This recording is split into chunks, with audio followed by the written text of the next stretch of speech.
Hello and welcome to the Ninja Podcast that is finally using a different OP from the show.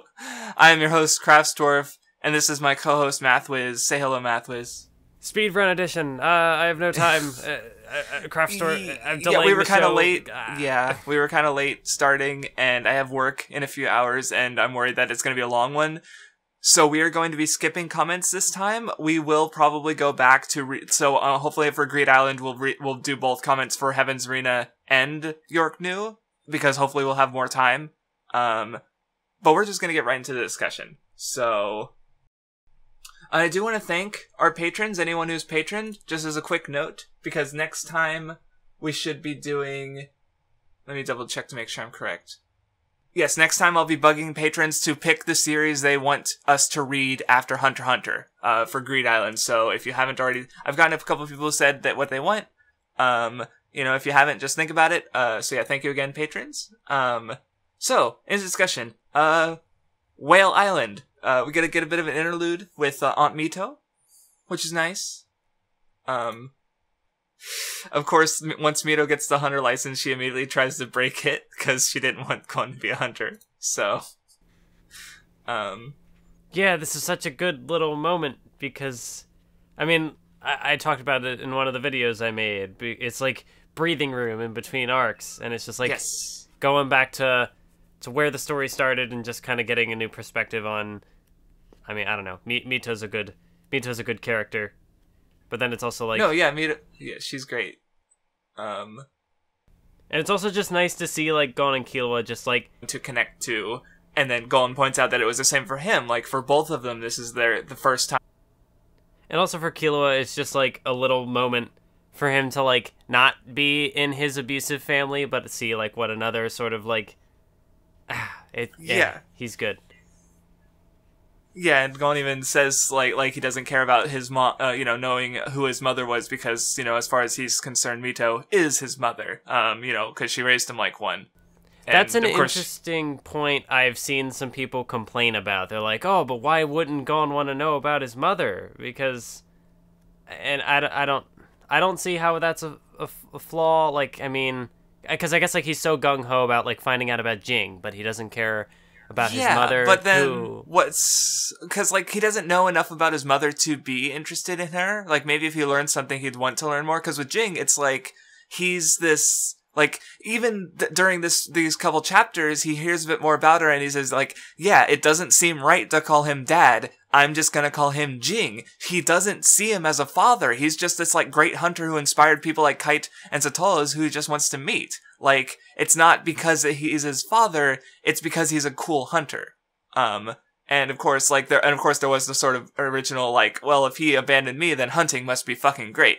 Wanted him to, made him interested in hunters. So it's like, Jing being his father is secondary. Like, and so with his mother, the only part that matters is that it's his mother. So it's already something secondary. Like, she doesn't matter to him, because she's his mother, basically.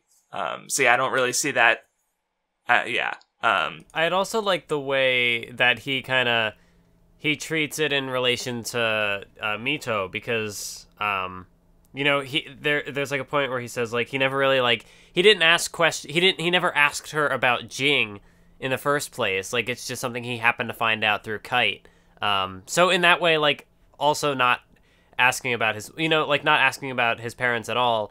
It's sort of like he's taking Mito's feelings into consideration, because, I don't know, she feels guilty about some of this stuff, but also it's like, why I guess, like, why bring that topic up if it is going to... Yeah. I don't know. Like, I don't know. Well, Gon doesn't want to hurt people. Like, going back to the Zoldyck thing, he didn't want to...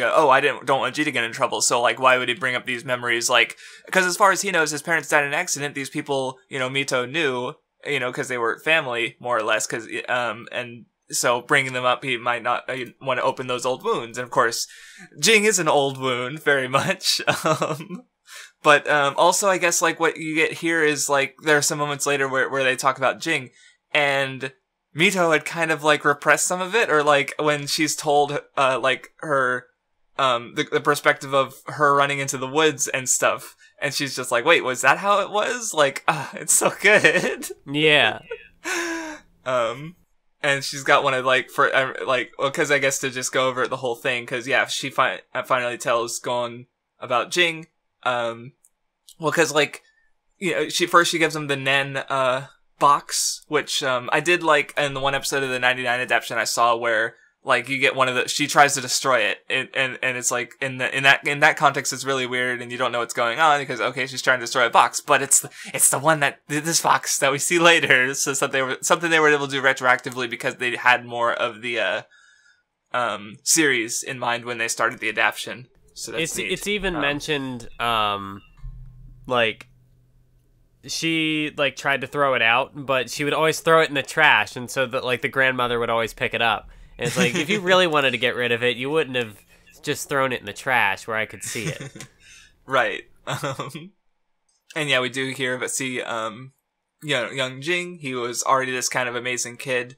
Oh yeah, so we also find out that, Jing came back, or he left and came back with Gon as a young kid, or Gon was a child, and, the way that it's so vague about, like, the way like how Mito's like I don't know anything about your mother and it's like well we don't all we know is that we don't know if she's dead or whatever so I'm like this seems like something Togashi could go back to later plus like maybe this is just me after One Piece where it's just like everything could be foreshadowing. This character isn't said to be even if a character is said to be dead it's like but are they really?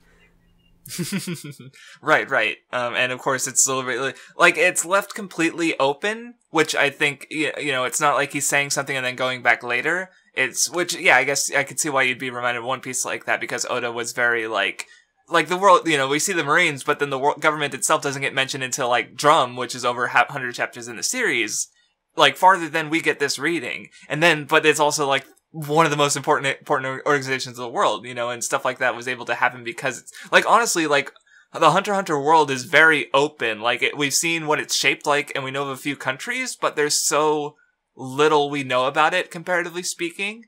Though like I guess I say comparing to One Piece, even like stuff like Naruto, it's like it's a very open setting, which makes it perfect for exploring and going on adventures and shit. So yeah. But yeah, I do like the whole flashback of, like, talking about how Mito would get lost in the woods and Jing would always find her, and it turns out, like, well, cause, she didn't want to be abandoned by Jing, so, like, since she couldn't keep up, she would lag behind in a way that forced him to, like, acknowledge her. And, like, I love the page where she's, like, hiding on the cliff and he's like, found you! And then, of course, after that, where I mentioned before, she's just like, wait, was that how it was? Like, she's... and her face is more detailed in that panel because Togashi. I don't know, it was a good moment. I like Mito's good. Like it's weird because I definitely like the main characters, but there's also a few like smaller characters like I don't know Zepile. I don't know the counterfeiter from later. He was another one I liked quite a bit from this stretch of chapters, and he's just like a small character, but We'll get to Zepile. He's good. Yes. But yeah, he is later. So, then there's, anyway, after that's done, they go to mess with the box, and they realize they can open it with Nen, and we get the message from Jing, where he admits that, he's a pretty selfish guy. He abandoned Gon, and live on the podcast, I get another text from my supervisor asking if I want more hours, when that was the reason why I didn't have time to get everything ready for the podcast. Too much YouTube. Can't work. Anyway, I love the pages where, like, we see where Jing is at the very moment, where he's, like, on some weird fucking creepy frog thing. Yes. That's on some giant fucking ugly wrinkled dragon thing. It's so cool. Yeah, and I love the way specifically by being a manga, the way that this works, because you get like a full page of Jing, and then there's a full page of him on the creature, and then there's a 2-page spread of that, and it's just like the way that scale is conveyed. It's and it's also because Togashi doesn't use a lot of 2-page spreads. At least I think, is this the first one in Hunter x Hunter? If not, it's been like very rare up to this point.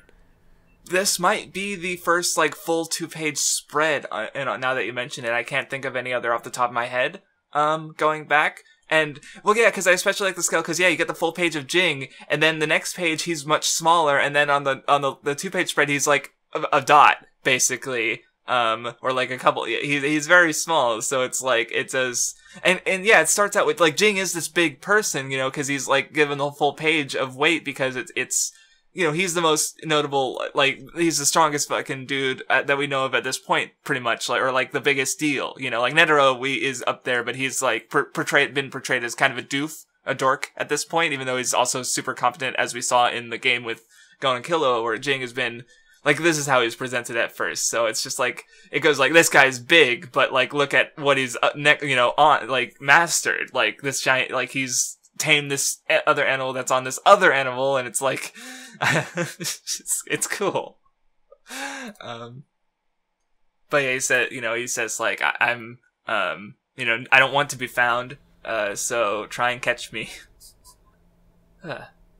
And then, the tape destroys itself, because he's shy. But yeah, good stuff. We get a cutaway to, Kurapika, who's investigating, trying to get to the auction. And Togashi does this weird thing again where, like, the first time he draws the character, it's really weird, and then after that they're fine, with Melody. I don't know if... Oh, yeah, Melody, it's like, the first chapter that she shows up, she's definitely looking, like, a little more, like, inhuman.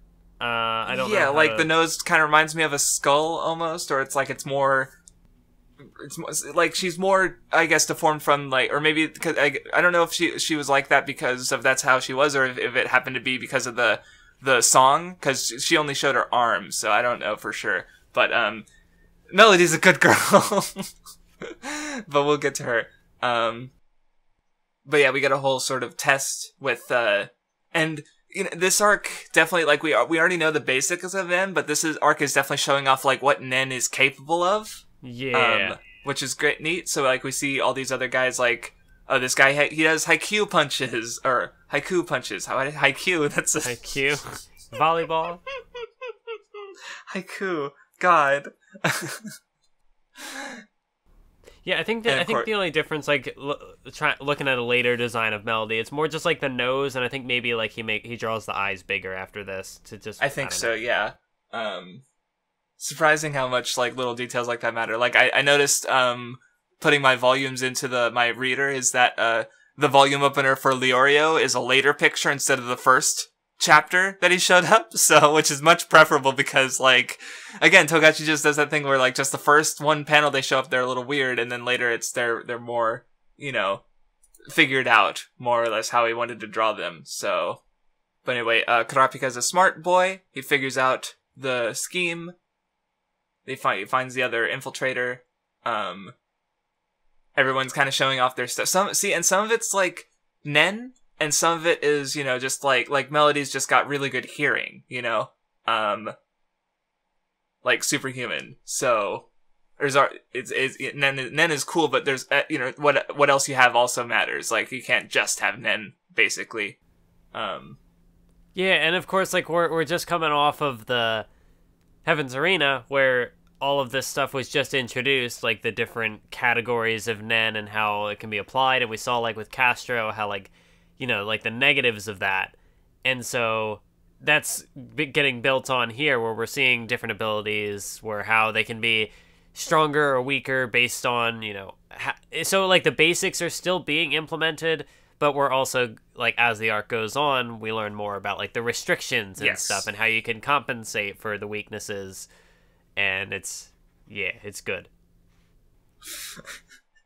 Also, I'm just laughing at the love slave part where she's just like, Jesus Christ, Togashi, what the hell are you doing? It's funny. But anyway, so back to Gon and Killua is they find out about Greed Island, they look into it, and, you know, find out just what they're dealing with here. I especially like how he Killua calls it Miliki, and he like starts to look into it, and then he actually like he's like, yeah, I can handle this, but then it's like, no, he's just, you know, he's part of the Zoldyck family, but he's definitely one of the, you know, he's not the golden child. Let's just say that he's more of a copper. But he does get you know, he actually leaves the house for the first time in years. A thing I found funny was that like there was a translator's note where Killua talks about like the Joy Station and how like it's 3 generations old and it's a cult classic, and then there's a translator's note which is like this is what it means to be a cult classic. It's like, okay. I mean, like, when was this translated? I don't know. What if I imagine been after Yu Hakusho, but my thing doesn't have the I see first printing May 2006, or is that? Yeah, maybe. Yeah, mine doesn't have the year on the file name, so okay. Either way, I think it's interesting how some of the like the terminologies or you know, like the way some of this like gaming stuff or just electronics in general gets introduced. Some of it is like considering this was written in like 2000, 2001. I think it's really interesting that some of this stuff very much shows its age and like the time when it was written, but some of it feels very like modern and like it was, I don't know, even just like a little thing. Well, like I always thought it was funny, or like because like Killua calls him, like if you look at the cell phone, he calls him on. It's got like an antenna on it, but literally like in later chapters we see like smartphone like phones, even though like in universe they only take place at they take place like within months of each other, basically. So it's like there's the age for you where it's like, yeah, when the series started, like a cell phone with an antenna wasn't unusual, and now smartphones like, well, even then, like I'm thinking the way that some of the technology is used, like when they get like the feed of the spiders, and it's like, oh, we're gonna wire the money to you and stuff like that. Like, I don't know, like I don't know. So it's just interesting. Yeah. Also, I do like the little gag where Killua is talking about smashing the figurine, like your figurines, because Miluki's weeb trash, and yeah, like the first page where we really see like Miluki, or no, yeah, Miluki. The first panel. Okay, you scared me for a second. I thought I got the name wrong because their names are all like like you said, they're all slight variations, or they're all really similar. So yeah, I got confused too. But anyways, like the first panel of him, it's like you see. He's definitely like the otaku. Like he's got all the like figurines, and he's got the big like life size. Oh my! Yeah, no, it's forever alone. I wanted to say also like the gag where he's like, I'm kidding, bro, and Gon's thinking of Illumi, and the mental image of Illumi being weeb trash is funny. Because of course he's not, but he's just like the expressionless, but yet no, like he's actually got the secret. It's a funny image. Just imagine, he just goes, Asuka best girl, like I don't know, something like that. Or would he be more into Rei? I don't know. Wait, let's stop. But anyway, so yeah. And this was how we started the Nensho fanfiction. But yeah, Killua talks to him about Greed Island, and of course they talk about the York New auction. They use their hunter license to get even more information, and yeah, it's nice. Well, because I like how their ultimate like test is like, it's obtainable with money, therefore it's easy as far as like acquisition goes for hunters. Because money is like what was it, like 200 of the top 500 richest people in the world are hunters or something, like. And considering like how many hunters there are, like, most of them are like big deals pretty much. So it makes sense that, money isn't much of an object to them. So that's like their first kind of like the first test Jing puts them through. Cause it's like once you have Nen, that's then you're a real hunter, and you can only open the box with hunter license, and it's Greed Island. That's the first test Jing is giving, basically. Oh yeah, the Gon and Killua have a little. Because I think we've talked, or it's been discussed for sure about like the Gon and Killua's the rival character, which isn't really true. but because they're definitely way more like as just friends. But they do have this moment here where they get kind of competitive, and they're gonna see who earns the most money in a certain time period, because they need money. And of course, Golan wins because Killua just gambles it all away. Yeah, there's a mix of like, there's more of that like early 2000s like internet sort of like be careful what you get into, like the dark web and stuff. But then it's also just like a little gambling public service announcement in there. Yeah, like there's even the little like text box with like the Togashi avatar, which is like, without substantial experience, making big purchases based on photographs is risky business. Right, like there's a lot of that kind of stuff this arc, and just like schemes and stuff in general. Like it was, I don't know, I like the thing I like about York New, or Zepile, as we'll get to. It was neat how much stuff there was to, he brought in just to flesh out like, oh, this is what this world is like, and it of course like is obviously evocative of stuff that happens in our world, but it's neat.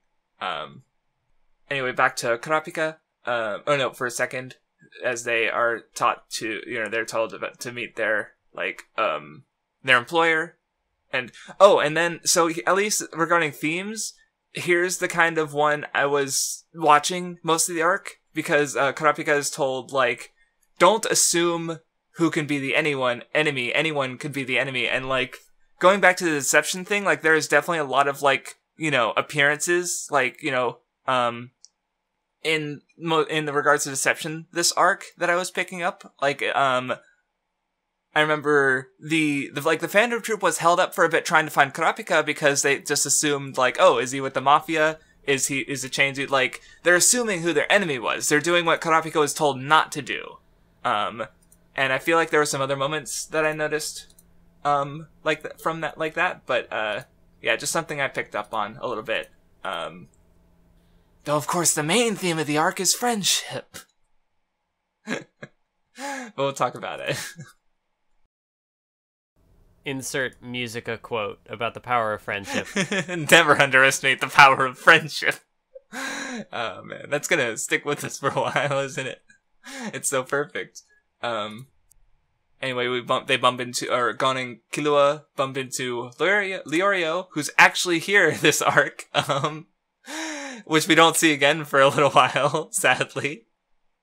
And it's nice because, like, I like Leorio, he's the money guy, so of course he kind of is in his element here.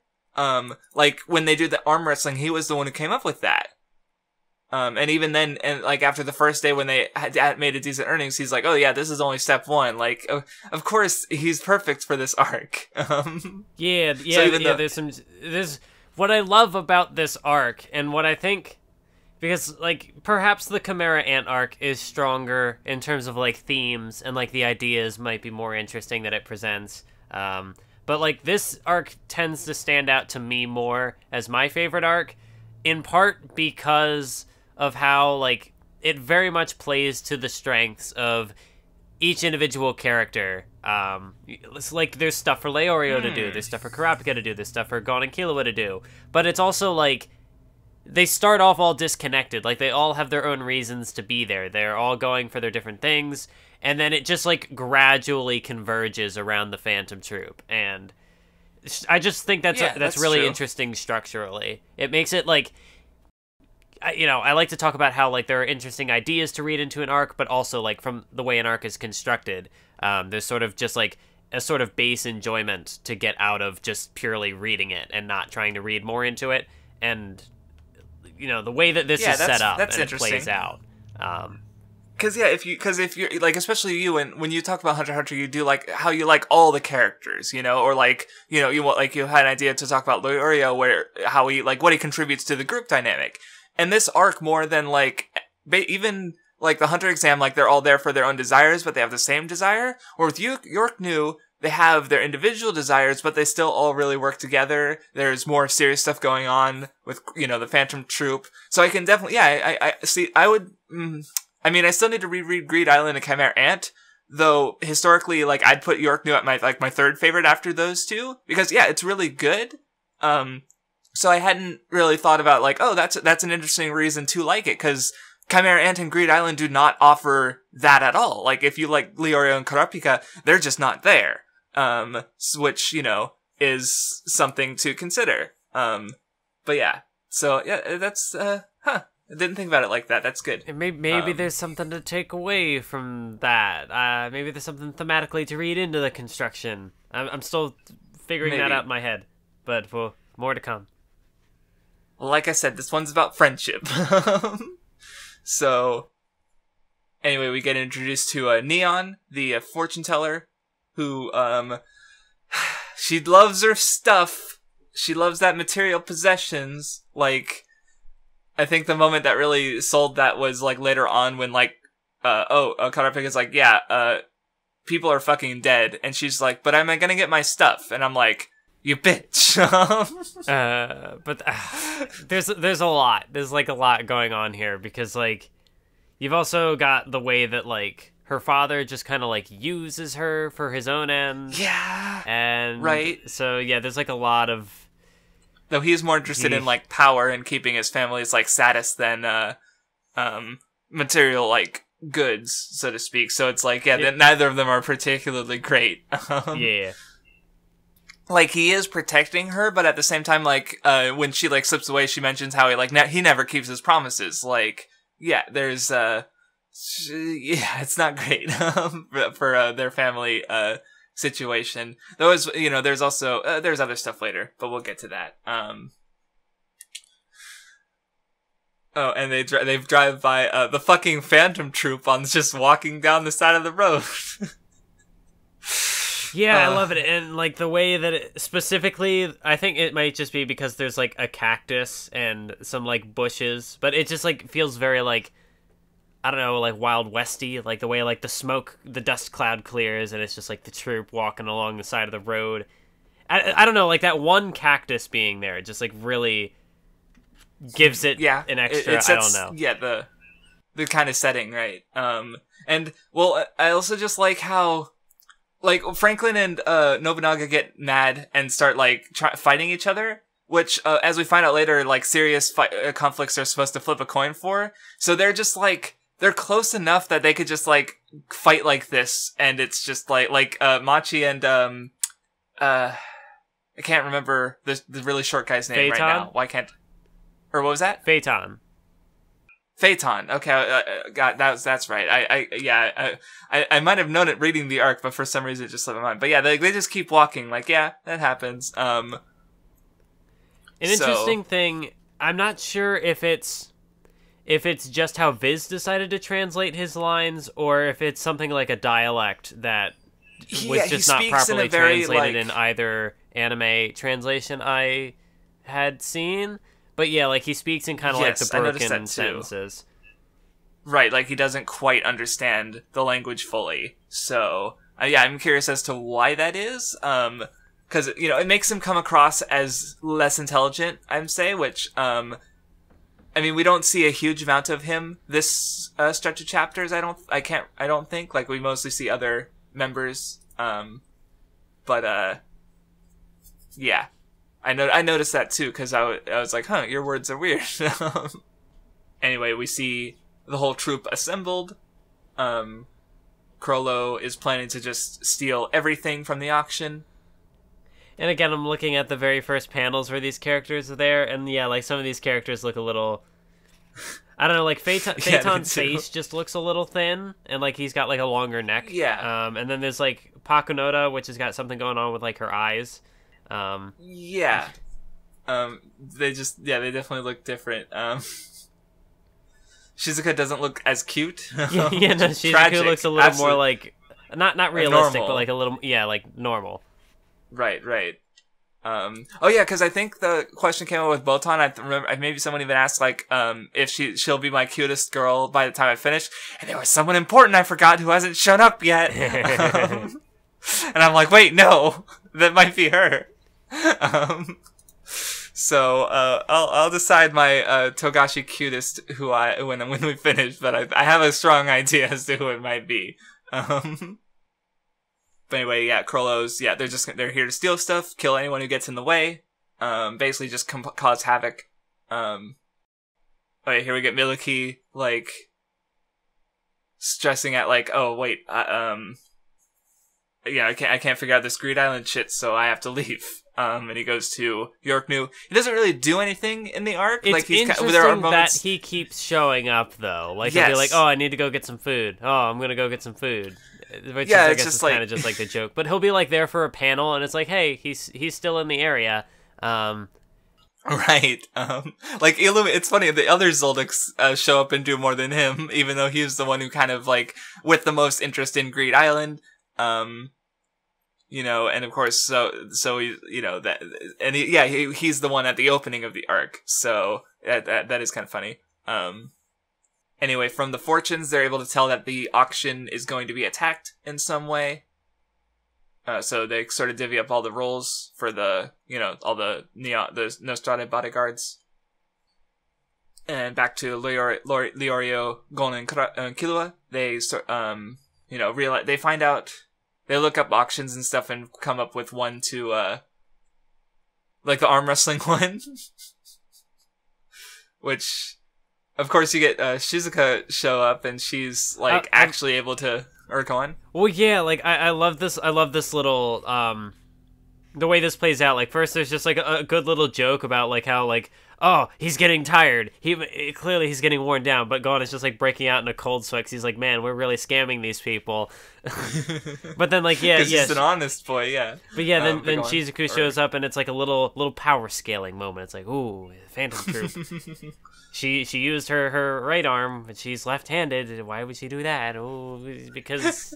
Which comes around in a great joke later when, I think Franklin brings it up when they see Gon later, and she's just like, what? Why would I use my non-dominant arm? Like, she's acting like it's obvious. Like, how can I lose? Yeah, like, she's just, like, an airhead, and she has, like, no memory, or you know, like, and it's like, once she forgets something, it's just gone. It's gone. So she doesn't understand herself why she did what she did. She's like, that couldn't have happened. And it's like, okay, yeah, we're not gonna argue. It's just... She's so stupid. It's funny.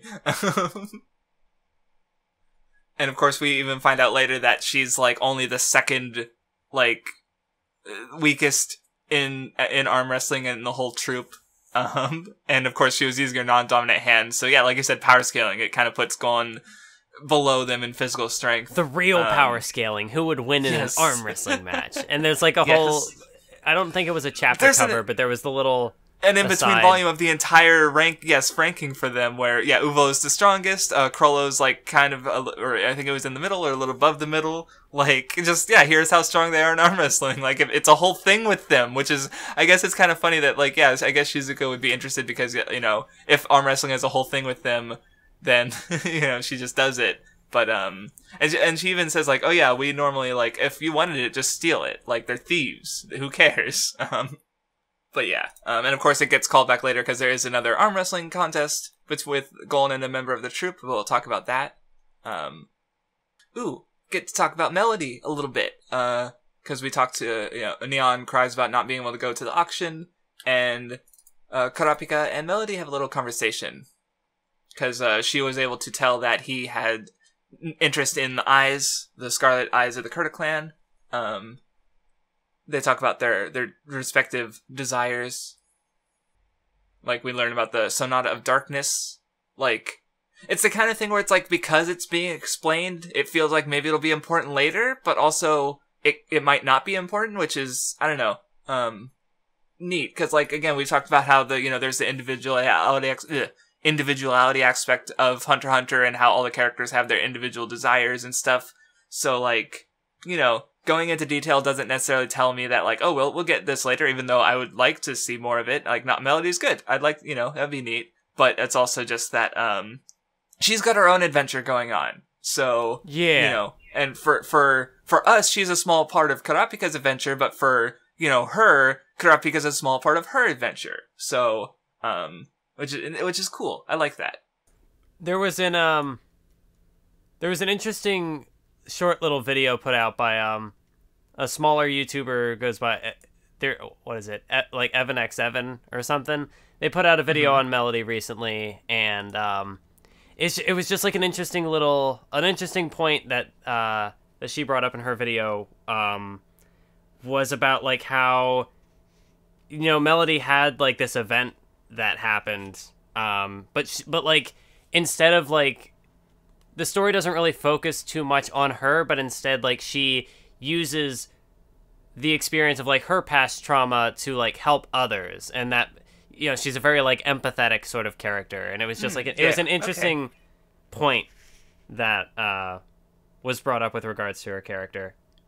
Yeah, because I think it's later, but or maybe it was earlier, where she uses her flute to. No, I think it was earlier because like everyone was getting heated and arguing, and she used her flute to calm everyone down. Like, you know, she's there was very well, because I was gonna say there was that moment, but there was also the moment towards like the end when they've captured Crollo, and she like hearing like the sound of his heartbeat or whatever, of like how he was just like willing to embrace death.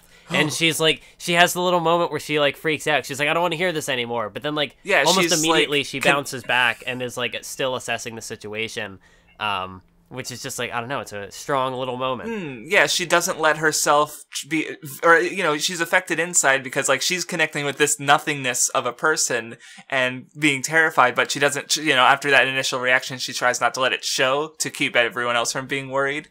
You know? Yeah, like even when she's like overwhelmed by the situation, she's still trying to like act on behalf of others, which is, I don't know. It's she's a good girl. Yeah. But anyway, the first night of the auction begins. A couple. Oh, look at this named character who's gonna be. Nope. They fucking die. The fucking troop just mows down everyone. It's brutal as shit. Like, especially like the page where with the one girl bodyguard and Shizuka's just fucking chasing her down with her fucking vacuum. It's just like they don't care at all. They just have these neutral faces the whole time. Like, because we even see later that people, again, assuming by appearances, they're like, yeah, these are the Phantom Troop are just a bunch of cold-blooded killers. They don't care about anything, which turns out not to be exactly true. Whew. And of course you get the line where here's like, yeah, we'll hunt down your families and, you know, make you pay, and they're like, what's family? Like, they are the closest thing they have to a family, I guess. So yeah. Here's another element about the York New arc that I can gush about, because like, yeah, not all the characters that are introduced, some of them are definitely like the sort of irrelevant fodder jobbers, if you see my last video, that like don't serve much of like a big, broader like thematic point. Like the three who die here, they don't really matter. But like the way that Togashi because so often shonen stories will run into the problem of like introducing a bunch of characters and not necessarily being able to use them all. I think like, you know, like when Naruto introduces like the Akatsuki, that's the main point of comparison I think of, because it's like another big group, and like what Naruto does is it kind of it slowly introduces them like one at a time and gives them certain characters get like their own individual arcs. Like there's the Hidan and Kakuzu arc, there's the one with Deidara and Sasori, and then Deidara comes back, and so, you know, like there are different ways to like introduce a lot of characters at once and figure out a way to use them and make them work. Obviously the Phantom Troop is a little different because they are all active like in this arc and they all come in at once, and sure, not all of them are like, wow, this is an interesting character with a fully fleshed out character arc and backstory, but I think about like Kotropi, the one covered in hair who does the conjuration thing and like exists. You know, so that's a good example of like a more minor one, where compared to like Nobu or Machi or who just generally speaking do more, and of course Crollo. Yeah, but there's Ubo. Definitely you know, like you just made your video about character development. Character development's overrated. Ooh, and so I think of the Phantom Troop as one of the things that I kind of think of, because there are all these characters in there, and Togashi doesn't. And even, it's not just the Phantom Troop, because like I said, there are the people in like Kurapika's group. There's the whole like, the mafia bodyguards crew. The assassins who show up later. So there's like a lot of characters getting bulk introduced in various points throughout this arc. But again, like, if they all had their own, like, individual, like, oh, here are their character motivations, and here's a character arc for them and stuff, it would be kind of... York New would still be ongoing. It would be a lot to manage, and there would be perhaps a point where that would kind of drag down the arc, because, like, maybe there's too much going on, or maybe certain ideas clash. So I think Togashi does he does a good job of balancing, like, making characters feel either important or making characters feel, giving them a little bit of backstory or like a little bit of just like the way that they, like they're characterized, the way even that just they their act nen or move gives them or whatever. Right, even just their nen and like the 180-minute love slave, like that's a unique ability that only this character will ever be shown using, that they created, so like, even though we don't get anything about this character, like relatively speaking, we don't get much about her, like, just, that's what I like about Nen, is that like, because the characters like choose their own abilities and design them, like there's some level of like inherent like characterization there. Yeah. More maybe like, again, I like that Nen analysis blog that I have not actually read in full. So stuff like so, but like and it's neat. But yeah, like and also I think by introducing so many characters, you don't necessarily know who is going to be important or not. Yeah. Which is good, because they're also, like, so unique that they kind of blend in with each other, so then one of them fucking dies, and you're like, oh, shit, okay. Because, all the bodyguards are introduced in the same, like, wait, and we don't know going in that Melody's going to be the most important one until the arc's over, and, oh, she's alive, she had the most, moments of all of them. She's not dead, like some of them. Because, half of them die, and, like, I think the only one... Like Karapika, Melody, and the Basho, poet. Basho the poet. Yeah, I should say poet instead of trying to not pronounce volleyball anime. I keep accidentally wanting to say, I don't know why. But anyway, But yeah, to I think kind of finish off my thought. As you said, like there is a degree to which Nen kind of gives these people inherent characterization, even if it's in like a small amount. It's not like, oh, I'm gonna go make a video on this character and how this minor character who shows up for a scene. But it does, like, I don't know, maybe it kind of just like hints at sort of like the broader, it plays into like the broader overall idea of like, the details along the journey mattering more than like the destination, and it's about like how the world has all of these like moving parts, and we can only really see like a tiny chunk of that.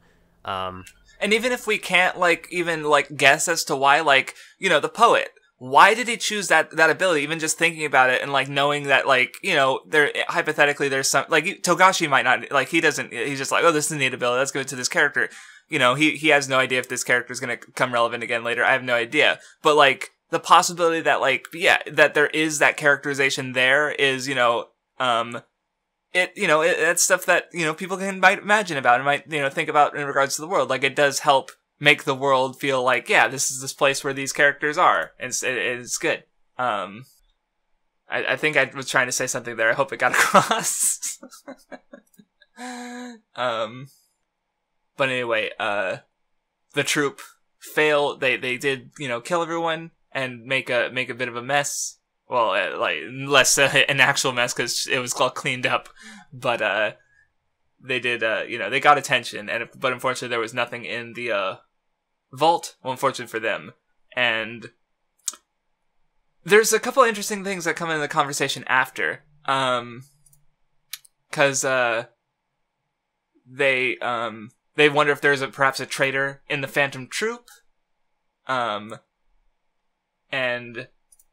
well, what's also interesting is that they bring up Judas, and so apparently Christianity exists in this world. Which I knew obviously because I'd read the arc before. I just haven't actually thought about it, because that's a little weird, because it's like, oh, this is a real religion existing in a fictional setting. Well, there are a lot of small little things like that, like, oh, Rice, or no, not Rice, what was it? sushi. That's from my native land. Right, which is totally not Japan, or it's sometimes called like or Japon or something like that. And like in this arc, like there were even details of characters being like, "Oh, I was born in 1970," and it's like, wait a minute. Right, it is kind of like it's Like it's a fantasy setting, but it's got like little toes dipped into reality in ways that like Naruto. Like I don't think like Naruto uses like Buddhist things like the one like Senju Hashirama's big old 1,000 hand thing, but I don't remember Buddhism being explicitly mentioned as a like thing. Maybe it did. Maybe it was. Actually it was. Yeah, Buddhism does exist because there was blood stained on the Buddha when Orochimaru killed the grass ninjas. So never mind.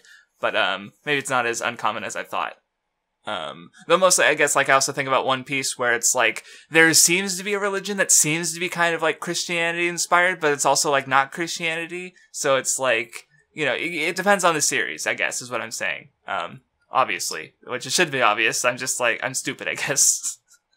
The one thing I did want to try and mention, because like, I think Chrollo's line about like, oh, I don't consider Judas to be a traitor. Like, that was an interesting line. I don't have more to draw from it yet. Like, I did Google, a little bit more about Judas, but, I didn't see anything that I could like tie to Chrollo's character. But it was a line that made me think. So, I don't know. Chrollo's weird because, like, I know Alexander has a video on him. I have not seen the video. Like, I don't know. Maybe I don't quite grasp Chrollo's characters yet because he does have like a lot of small, interesting moments. I don't know. I'll watch the video one day. Like I said, I don't really want to go into a lot of analysis while I'm rereading it. I'd rather just see what I can notice on my own, and then I'll check out analysis stuff afterwards. Well, I know that I have seen the video, and I know that it was about sort of how, like, each individual member of the troop is in a way kind of like an extension of himself, which is, I guess, almost in a way like a different take on the stuff with Sensui in Chapter Black. Right, or yes, which, well, I only noticed that like retroactively with Chapter Black because of I've heard the idea associated with Chrollo, but only secondhand. I've never watched the video, so I've never seen it fully explained. Basically, like I get how the spiders work, and I do think there's some interesting stuff there. Like, maybe I should just at least watch that one video because Chrollo is just a character who like I don't really think a lot about Hunter x Hunter. Like, I read it and I'll go, yeah, I like it, and then I think about how I don't think about it that much, where with like One Piece I've like been at work and like fucking staggered myself going like, I made a really good connection that would or I thought of a really good moment for a video, like To That Heaven Twice with the Luffy for stuff that ended up in the Luffy video, for example. Like Hunter x Hunter is a good series, it's just not the one, it's just not one, like that's what I'm assuming I'm gonna rank, have both the anime and manga at like a 9, because I do really like it, especially engaging with it. It's just not one that personally like grips me or engages with me in a specific way, I guess. So it's really good, but I wouldn't consider it a favorite as good as it is, that kind of thing. But meanwhile, I'm over here in like a position of like when I've been doing like my tweets about the stuff I've been reading. There have definitely been points where I just want to be like, yo, Hunter x Hunter, it's a good manga. But then like, I'm almost in the point where like if one of my favorites was something more obscure, like if I did that for like Baby Steps, nobody would really care. But if it's like, if I say that for Hunter x Hunter, there's almost like a degree of backlash I'm worried about getting from that, because Hunter x Hunter at this point, it has such a strong reputation that everybody loves Hunter x Hunter. So it's like, well, it's overrated. Everybody says that. So it's like, what about this? And drawing comparisons to other stuff. Like I pointed out a cute chapter cover I liked, and somebody was like, yeah, well, Kubo's got better art. He's way ahead of him. And I'm like, I wasn't making a comparison. I was just saying, this is good. I like it. See, and that's, well, and specifically mentioning Kubo, like Bleach fans get a lot of undeserved shit, so there's like a defensive-ness there. Like that's what, like that sort of insecurity, you're not tweeting about their favorite, you're tweeting about your favorite, but like, why should you tweet about their, like, you didn't care for Bleach, like retroactively, like you think it's more interesting than we gave it credit for it. Like I'm in the same boat, but like, Yeah, no, like, so I get why you're trepidatious. I don't think you should need to feel that way. Like, is definitely, like, how I feel, is, like, you should like the things you like, you know? Yeah, sure, if I don't like Hunter x Hunter as much, like, I don't think it's a 10 out of 10, like, well, you know, again, that's just, like, because what I specifically I guess consider the 10 out thing of 10 is, like, if you a compare, favorite, a unique favorite. Like, I guess it's go more on. of a reputation thing. Like, if you think about, like, One Piece, Yeah. One Piece, there was the reputation after 4Kids where, like, it was something that was kind of glossed over by a lot of Right. people, and so you have more, I guess, of a reason to, like, be vocal. I have and that appreciate defensiveness for One Piece because it's, like, deep seated in me because of high school, and when I fell in love with the series, like, it was treated as a joke by everyone around me, and I was like, but it's actually really good, guys. And so, read the manga. like, like when I made, like, the Talk No Jutsu video about Naruto, like, the big three in general just kind of had that reputation of, oh, but they're, they're only so good, like, they're entry-level stuff. But Hunter x Hunter doesn't have that reputation at all. It's, you know, we've talked about it being, the discourse around it, and so, I don't know. It's you're right, how the West has such a difference. I shouldn't feel like I can't appreciate it just because, everybody else loves it. So it's like, it's not a thing where it's like uniquely my favorite. It's a lot of people's favorite, or it's up there. Yeah. Well, and, like, going back to the big three things, since you brought that up, it's like Hunter x Hunter was, like, majorly successful and running alongside of the big three. Like, it started right in between Naruto and One Piece, which was only 2 years, like, you know, so it's like, it's very much like in the, like, Japan probably, you know, like, you could almost say it's like the big four in Japan because, yeah, it was, well, I guess the difference is that Togashi is a returning manga author, where with Oda, Kishi, and Kubo, it was their first major series, not their first serialization period. Like, Kubo had a Zombie Powder, which was not great, but, you know, for the West, Hunter x Hunter didn't really catch on in the same way until, like, 2011 I don't even remember hearing about it until, like, I get, maybe I only really got involved with the community when, in, like, 2016 when I started following Digi, but that's when I really started to notice people talking about Hunter x Hunter, when people, oh, this is actually really good, it's a masterpiece. Like, that's when I noticed it, because the manga wouldn't have necessarily, like, it was being released over such a long period of time. I don't really know what the original, like, reaction to Chimera Ant was. My point of reference was always I mentioned it before, Digi and Best Guy Ever they played, like, a shonen jump game, and Digi loved Chimera Ant arc, and Best Guy Ever thought it was okay, and I was like, okay, yeah, Best Guy Ever read the manga over a long period of time. Like, I immediately knew that was why I didn't care for Chimera Ant as much. So, yeah, it's, I don't know, reputations, and yeah, I think all the big three are great, and rereading them, I honestly might, like, rank them really high, especially Naruto and Bleach, which, you know, but anyway, it's funny that we talk about the 2011 anime, because in one of the volumes there was, like, an intersection where Togashi talked about the 1999 anime coming to an end. And I'm like, well, yes. that was an interesting little snapshot, again, of, like, the time period, because, like, what if we were in the timeline where there is no 2011 adaptation, and Hunter x Hunter is just kind of this perhaps more obscure yeah, shonen. It really would, because, like, the manga would be seen as, like, really, I mean, if anyone, because, like, Alexander would not have been, like, making almost 30 videos of Hunter x Hunter if there was no 2011 anime. Because like, he'd have liked 99. He reads and some manga, but he reads some manga, but, like, I'm pretty sure, like, the mangas, like, most of the ones that he's read and really liked, like, are because there's an anime for them, you know? So it's like, I don't think he would have had the deep love for Hunter x Hunter as he would if he didn't have 2011. So, you know, who's gonna be out there making, like, videos on how the manga in 99 are so great and brilliant? Like, I don't know if it would, like, yeah, the 2011 anime I do think did a lot for it, so it's kind of interesting to think about, where, like, well, yeah, 'cause, like, One Piece is more, like, it has a reputation of, it has in spite of 4Kids and the anime adaptation, because the manga is just so great, so, which is kind of interesting in itself, where, like, Naruto and Bleach haven't had that sort of resurgence of, like, respect, basically, even though, like, I like I said, I need to reread them. Like, Kubo in particular does some amazing shit, and Bleach needs more appreciation. Naruto, I thought about more, and I'm like, ooh, that's a good idea. There should be a video about that. So, like, and of course we have our videos that, I don't know. Shonen is good, and more people need to recognize that there are good shonen beyond the flavor of the month, one that got an anime adaptation last season. Wait, no, it's not a dig against Kimetsu no Yaiba. I haven't read it or anything. But it's just like, it is just kind of frustrating seeing, like, you know, a decent one that's modern getting more recognition than a older one that's actually really good. We say, having not gotten to any of the real classics yet. True. I want to respect all shonen. I guess, yeah, that's true. Because I did, anyway, we're way off topic. What I also think is kind of funny about the Phantom Troop is that, like, when they initially escape, it's in, like, a hot air balloon, which is just this... Like, they're very clearly trying to draw attention to themselves. Because, like, it's such...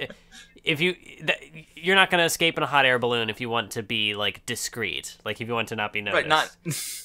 Exactly, and of course it does get them noticed. And it gets results in some cool-ass action.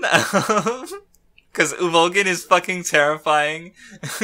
Yeah, like, I love the part where the guy, like, walks up to him with the gun and points it right in his face, and then he, like, catches the bullet in his teeth, and then just, like, takes a swing at him and, like, casually breaks his neck. It's just, like, and he, like, takes sniper bullets and anti-tank missiles, and it's just like, Jesus fucking Christ, like, this is... Yeah, there's a line where he's like, oh, yeah, it's like, this bazooka trashes tanks. It's like, just a tank? You hurt my feelings. It's like, you think I'm only as sturdy as a tank? Yeah. And, like, oh my god. I just had a really weird comparison. Because, like, one of the things, you know, that we got expressed earlier, like, I pointed out how, like, Leorio's physically the strongest of the main characters, except for maybe Killua. Like, of the main three going into the Zoldyck mansion. No, yeah, Killua was stronger. But, like, you know, Leorio was, yeah, so physically Leorio was stronger throughout the Hunter exam, but he was usually the most, like, he was the comedy relief. He was the weak one. Where Uvogin, he's not the comedy relief, but he's physically the strongest in the Phantom Troop. So he's a major deal, but ultimately, like, Kroll even points out, like, yeah, he has a weakness to conjurers and manipulators. Oh, and what is Kurapika? A conjurer who seems like a manipulator, with, the power is designed to take down the troop. So it's like, you know, Uvogin has all this strength, and here he gives a really impressive showing, but it's not all that he has. And, so it's just, like I said, it's weird that he is a little similar to Leorio in that way, where it's just like, strength is his primary, like, power. Maybe not primary in the case of Leorio. Like, he's much more single, where, you know, Leorio has, like, money sense and, you know, his, you know, kind heart and, you know, desire to heal people. Where Uvogin's just, like, this fucking monster of a gorilla who's just, like, destroys it. Like, I've talked about this before. I don't think I've talked about it on the podcast. But, the Shadow Beasts, the Assassins, I kind of hate them. Like, I hate, especially in the anime where, like, they don't, like, Togashi's art makes them a little better, but, like, I hate their designs, I hate their, like, they won't shut the fuck up about their shitty powers.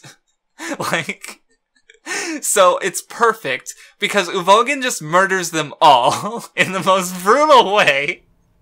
So I love that I hate them, and then they die. Another really good,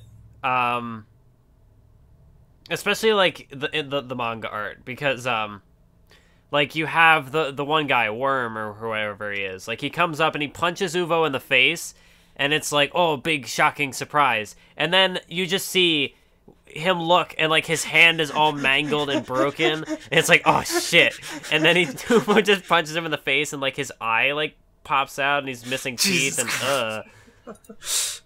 and they're just like playing cards on the bottom of the page, like the rest of the troop, because they know Uvo's got, like, he's literally facing down an army of mafia, and they're like elite men using lieutenants, and they're just like, he's got it.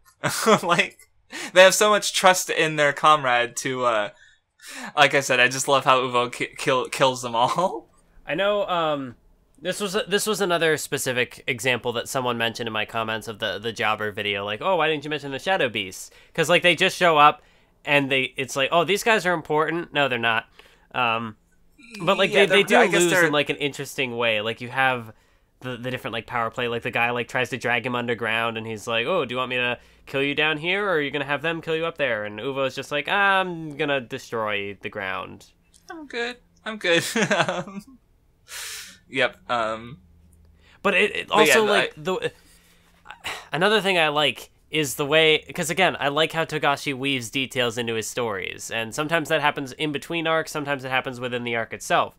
And so, like, with the Shadow Beasts, you have them show up, and not only is it like the power scaling display of like, here's how strong Uvo is, and here are these guys who, it's a way of like showcasing Uvo's abilities and, dynamics within the troop, how they're willing to just trust his power. Like, they don't feel like they have to back him up or anything, even though he's fighting like 4 guys at once.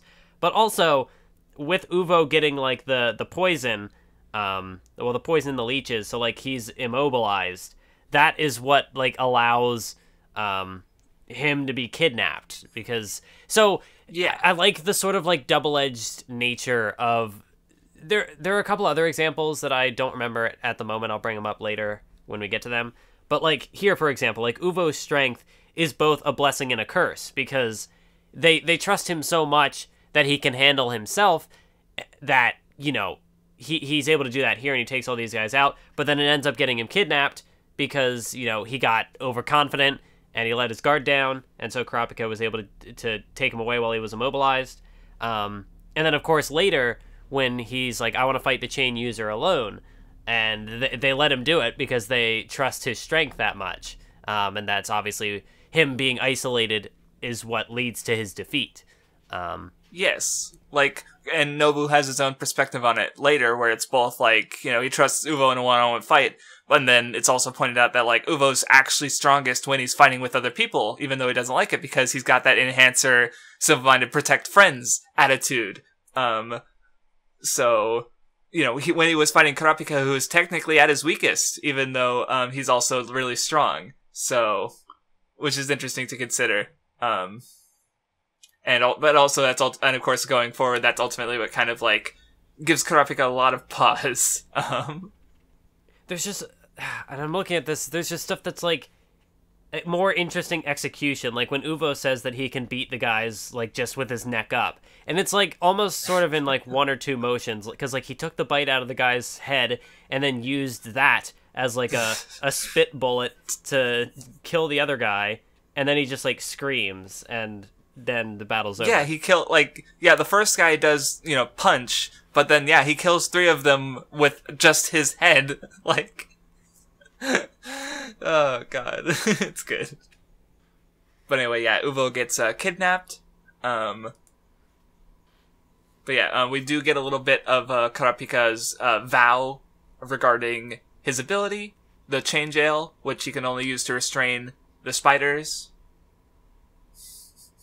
Oh, okay. See, I saw this before, but now looking back, it's kind of funny because so Owl drops in with his cloth to try, like, he traps the car that the spiders were in, and I noticed Nobu had like his eyes going both ways, which made me think of when Netero and Gon had that in the Hunter exam. And now I realize why he did that was because like they talk about how he was in an unfortunate spot. Because he was in the middle, so he doesn't know what side to get out of, so he's looking both ways, and that's why he got trapped in the car. Yeah, it's a fun detail. So I just didn't notice at first because he's looking both ways for some reason, and then I read it and I didn't connect the two, even though it's like 3 pages away or 2 pages away. So this is why, looking back, it's funnier. This is why no one ever wants the middle seat, because they never know when they're gonna get kidnapped by a magical cloth using menus, right? And of course, they all have these designs, and they all get murdered off screen. Like, I mean, this is like 5 of them against 4 troop members, where we just saw one of them kill 3 with just his like head and neck. These guys don't have a chance. There's also an interesting, I guess another sort of shortcut I think I've been seeing Togashi use, especially throughout this chapter. It's been happening quite a bit. He'll like draw a character in a different panel, and then like in another panel, he'll just do like a close up of that character's face. Which I think it's an interesting shortcut. Like, yes. I'm not gonna call it lazy because, like, obviously he's got like health issues, and so like, even I would without say, like, the health issues, probably like, some of his like is hell to keep up with. Well, I was gonna say, because the first time I noticed that was back during Chapter Black, with the Doctor. Well, that was the first time I noticed him do that zoom thing. Yeah. But I would say, like, it does shortcuts like that. Like, there's at least one other moment like that. but it's like overall, like York New is probably some of his most consistent, yeah, good art. Yeah, like I think it is for a good cause because, like, you know, I know like Oda has said like he doesn't reuse scenes, like he'll redraw stuff even if it's which like I even get if that. It looks weird. Yeah, like I get Right. that, but at the Like, same time, like in Togashi's case here, you know, if like reusing art he already drew from another panel will allow him to draw something a little more detailed or something, whether it's in a specific page or just all throughout the chapter. Like I definitely think like it is for the best because York New, the art for some of these, it looks really good. Yeah, we better enjoy it while it lasts because next up is Greed Island, and that's like where it really started with the stuff that especially the infamous before the pre-redraws. Oh no! And then that continues basically up to present day, where we just have like long stretches of waits in between like bits of chapters, and like York New. I have to double check the hiatus thing, but I'm pretty sure York New was the last time we had like somewhat regular. Like I'm pretty sure there were already like month-long breaks happening at this point, but yeah, very sad. But anyway, Hisoka, we do see a little bit of the meeting with Kurapika and Hisoka, where he explains what he knows and how their goals align. But before that, there's when they're like escaping in the car chase. I forgot the little detail of Machi using her thread to like track them. It's another little moment of like don't forget the basics because you know she was able to like mask it with her nen to make it hidden, but like if the characters had been using Gyo to like detect it, they would have seen it, but it's not until they realize that they're being chased that they find it. Right, when it's too late, basically. Cause like and then there's something, and also it's or go on. Well, I was gonna say there's something similar also with Kurapika's chains in the fight with Uvo. Like part of the reason why Uvo ends up getting beaten is that like Kurapika tries to like confuse him with abilities like, oh, I have these real chains to make them think I'm a manipulator, but actually I'm this, and nen chains. So there's more of just like the power play and like in ways that like Togashi kind of has to explain. There's definitely some examples of stuff going on in this arc where he just kind of has to stop and explain what happened because it's like, how do you convey that through art? Mm-hmm. Yeah, no. Because like some people are 100% going to disagree with me on this. I actually never watched Alexander's video on the narrator. I there's a lot of his videos I haven't watched, and part of it is because I've been expecting to reread Hunter x Hunter. Is more likely to help them defeat you. Yeah. There's a degree to which you have to find a way to fit it in like diegetically, because like if a character is explaining their abilities to someone else, it's like, hey, here's how you can defeat me. You're welcome. And yeah, that's why I'm fine with the narrator because what you'll see in Chimera Ant is where Joe is a series, like we'll talk about it, but one of its aspects is like a lot of the enemy powers are kind of a mystery, and the characters figuring out how the powers work is part of the combat. Mm-hmm. If we ever get to that, rather. For me, I think like I'd love to talk about JoJo. I think for Maybe me it'll be voted on. A specific example that I had thought of. Because it really jumped out at me when like Hisoka was changing like his fortune, because I was wondering like how would you convey that through art in a way that like because like obviously the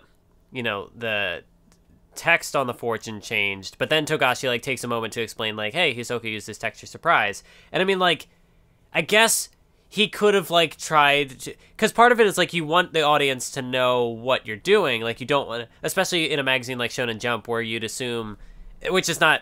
It's more of like a general assumption that the audience is like younger. It's a younger audience reading it.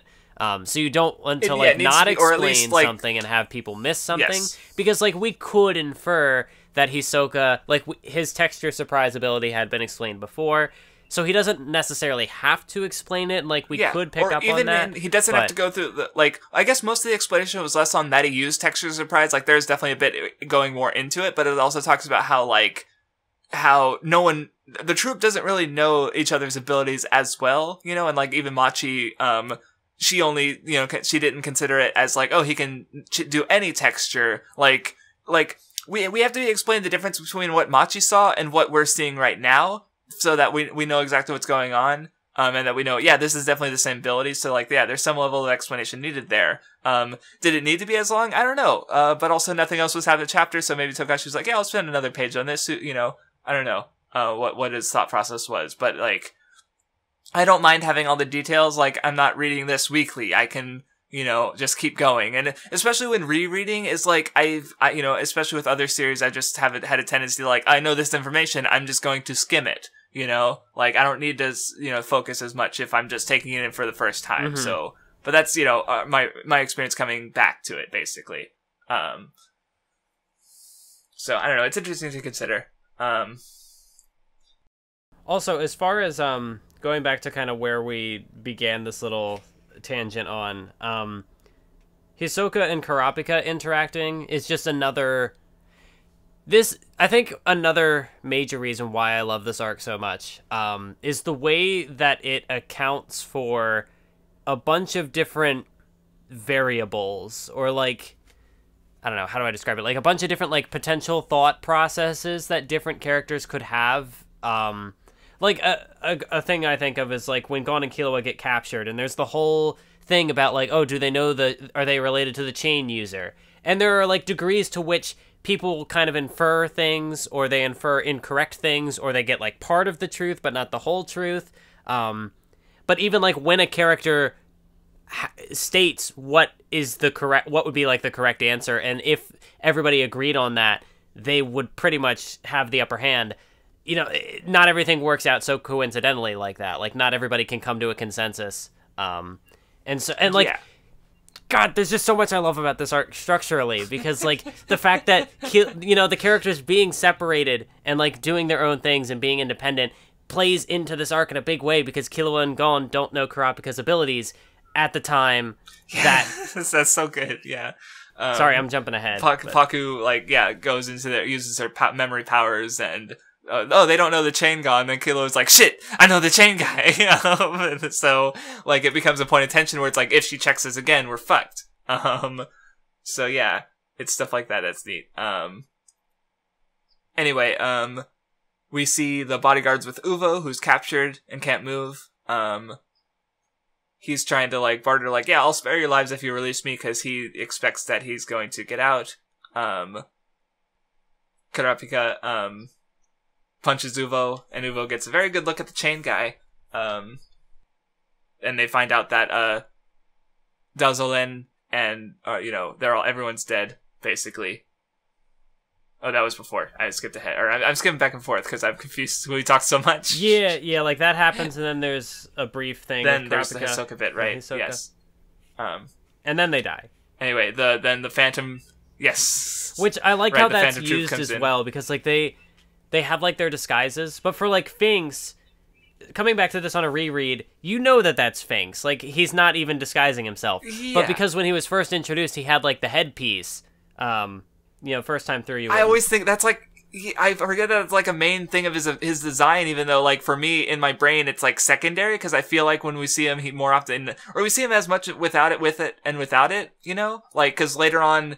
like, at the start of Greed Island, technically, like, or at least as far as, like, where we divided this reading, like, one thing I guess I almost, like, I like it, but I don't, because the arcs blend so seamlessly into each other. Like, we could have ended this, like, another chapter or two later, and said it's still York New, but, like, it goes straight into the auction for Greed Island, so it's also Greed Island, so, which is great for, like, reading and, you know, binging, but not great for podcasting, because I'm like, it's just gonna end. Yeah. And, okay, that's the end of York New.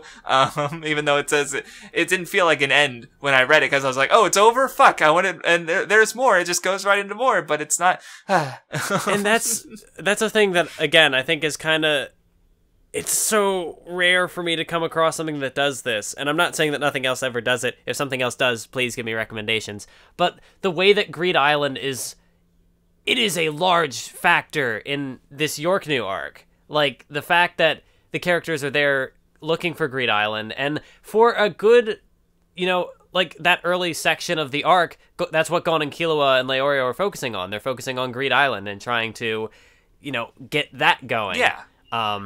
And so in a way, like their goal is to start the next arc. Yeah. During this other really big arc, like because I'm doing the one comparisons like One Piece, like Jaya is another example of an arc that goes into another arc. But even that, it's like when you end Jaya and like you stop, like you know, I felt like that chapter ending, like even though it goes straight into Skypiea, it still feels more like more of a natural like stopping point than this one did for the end of the York New as we chose, or so it's like I guess maybe another comparison. One Piece that I could think of is like when Nami just kind of leaves to go do Arlong stuff in the middle of Baratie.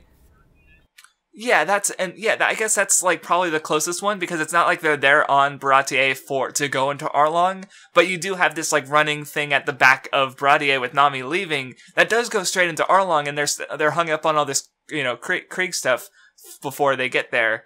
But, so I guess, yeah, that's the closest, but even then, it's like, the scale of it is also completely different, because I'm pretty sure York New is comparable in length to both of those arcs. So, together, rather, is what I mean. So yeah, it's really interesting. But anyway, so yeah, the, Uvo gets rescued.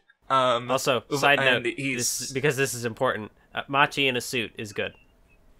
That is all. I love seeing all the different outfits, especially, like later when they're in casual, like her and Nobu are in casual clothes. Like it's good. Yeah, like you do get to see the troop characters. Definitely, because Machi is one of the more recurring ones. But yeah, like you do see these characters in a bunch of different outfits, and it's good. Yeah. Like in this one, you've got like Shalnark with like the glasses and his hair slicked back, and you wouldn't even recognize that as Shalnark. Yeah, exactly. And of course, Nobu's got his beard extensions, and the good like you said, Finks is the only one who's not really disguised at all. But you know, reading as the first time, you might not have guessed it immediately because of the headpiece, where like we as the audience don't know his hair, because like like for me that's like his main appearance personally, but that's just me. Maybe so. Oh, and I just noticed when Uvo gets freed, there's like Shizuka's in the same panel closing her ear, because like it's Uvo. The dude can shatter eardrums, like But anyway, Kurapika's talking to Hisoka, and he points out that like yeah, everyone's probably dead. Since because Kurapika gets a call, or that's what he finds out rather. I messed that up. But yeah, they kind of figure out what to go, what to do, where to go from here, since things are going. They don't have a leader, but boss makes Kurapika leader, which makes sense of who's left. He's got the most like leadership capability. He took down, he's strong against the troop who they're dealing with, so it just makes sense. Oh yeah, and this is where we get the moment where Neon just kind of doesn't care about who's dead, I think we get it here, and just wants to go to the auction. Oh yeah, there's another moment where we see Shalnark has a hunter license, but I'm pretty sure he's not a hunter. Like, I'm pretty sure he just took it from a hunter, or acquired it, he's a thief, so, like, I don't know, maybe he is a hunter, but that's just kind of what I took from it. Like, he doesn't have to be a hunter to have a hunter license. So, I don't know. Actually, no. I guess he is a hunter, because I don't think he could use it unless you're right. Wouldn't it be funny if, like, this isn't what happened at all, but wouldn't it be funny, because this is the same arc that Gaunter that Gon sells his hunter license, so wouldn't it be kind of funny if it was like, oh, Shalnark bought Gon's hunter license. No, but now I think about it, I don't think hunters, like, only a hunter can use their license, I'm pretty sure. So I guess Shalnark is a hunter, but I mean, that depends on if I'm correct on that detail. Because it's like an internet thing, so I don't know if necessarily there's a way for them to verify that. Right, like for example, like Gon put his hunter license into the box. Like that's probably something you could do with any hunter license. It doesn't have to be yours necessarily. So like it's not like Jing would know what Gon's license would be like literally 10 years before it got opened or whatever the length of time was. So, but yeah, I'm not sure. It's probably on a wiki or something as to whether or not he's actually a hunter. Because he does have the comment like, why don't you get a hunter license too? There's all the stuff you can do with it.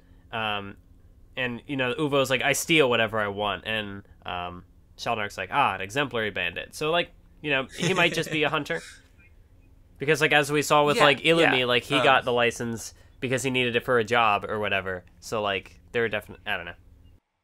Right. So that's definitely possible. That's definitely possible. But also I like the bit where Shalnark gives him all the information and Uvo just like kisses him and he's like, ah, gross. Like they're just they're. It's like a funny. I guess it's like it's like a joke kiss, but you know it's another one of them. Like these guys are comrades. One of those moments they have that sort of like where like or go on. You know what's about to happen on a reread, and it's like, oh, this is their last interaction. So it's kind of like the feels. Yeah. Because there's a little moment where he's like, Uvo, be careful. I know. And then he leaves. And there's the panel of him. It's like jumping out over the moon and everything. Oh, it's good. Yeah. Oh, yeah, that's right. And we get Kurapika, like, through the information, they find out how in danger they are, so they get everything moved. Which, of course, comes in later, because for now we're going back to, Gon. I almost said Leorio in gang, because he's the one given the most, like, panel presence at first. But yeah, I like, there's like the really big guy who Gon can't even reach.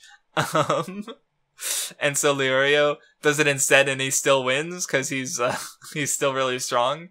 And of course they get the thing to the underground fighting ring and find out about the Phantom Troop bounties. Though they don't, or I don't think they know quite at first that it's the Phantom Troop because they don't recognize them. But oh no, they do. Oh, they piece it together.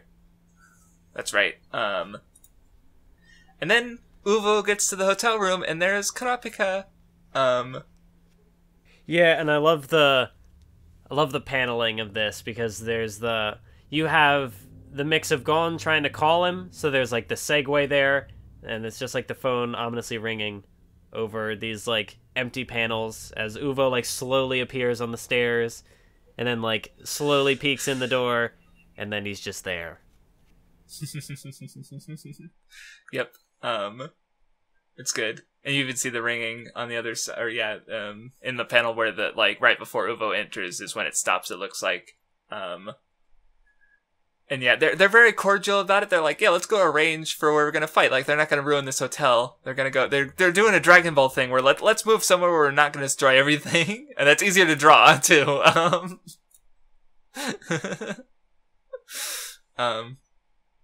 also love getting, like, we see the Zoldyx later, but we hear Killua's perspective on this Phantom Troop where Silva gives them the highest compliment an assassin can give. Because he freed up the, I presume he freed up the number 4 spot for Hisoka, incidentally, but he's like, you know, the pay wasn't worth it. Stay away from the troop. Like, which is also really good because, like, at this point, we don't really know how strong, like, how high that power, ceiling is. Like, the Zoldyx are definitely, like, above. Yeah. Where, like, Illumi was really strong. It's one of those things where, like, as Killua said in, like, Heaven's Arena, once a character gets beyond a certain strength, a certain level of strength, they get better at masking the gap. So it's like, we know that they're stronger, but we don't know how much stronger they are. Right, so it's like, but this knows, like, yeah, this higher point, like, the Phantom Troop is comparable to this other higher point. And of course, like, we do know Hisoka's among them, and Hisoka's really strong, so, good information.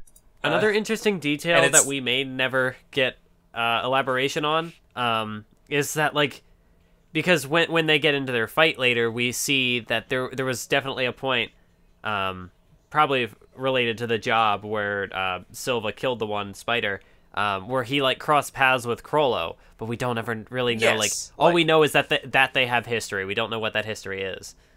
Yes, like, because I think one of them mentioned that, like, Crollo's gotten stronger, so, which is neat. But anyway, they go out to search for the troop, they find nothing, and then we get, Kurapika versus Uvo.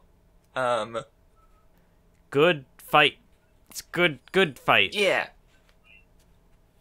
I also think it's funny, nice. Again, just like the details carrying over, like the leeches. So it's just like Uvo has to take a piss break before the fight begins.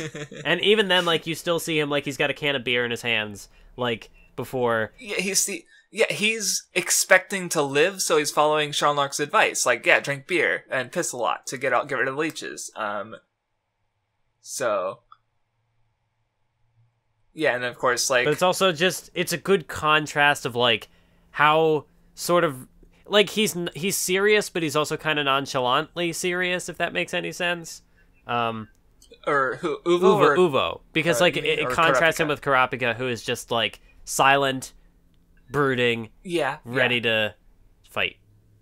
Yeah, and he was even like, stop wasting my time, use your full power. And so Uvo goes, max, because obviously Kurapika wants to find out how, like, he's testing his chains. And of course, and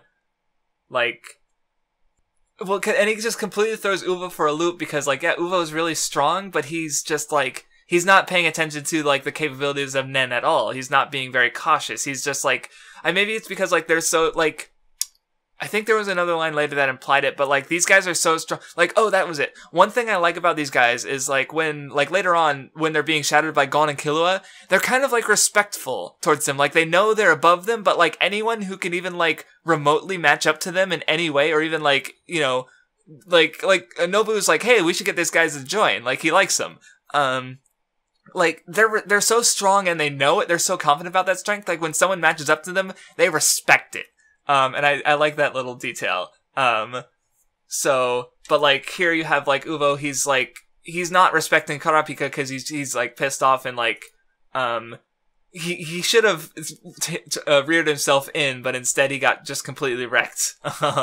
Cause, like, but at the end of it, he can't, break out of the chains, without his Nen, and we do get a full explanation of, like, Kurapika with his Nen teacher, where we learn about more capabilities of Nen, like how efficiency works when trying to use other Nen types.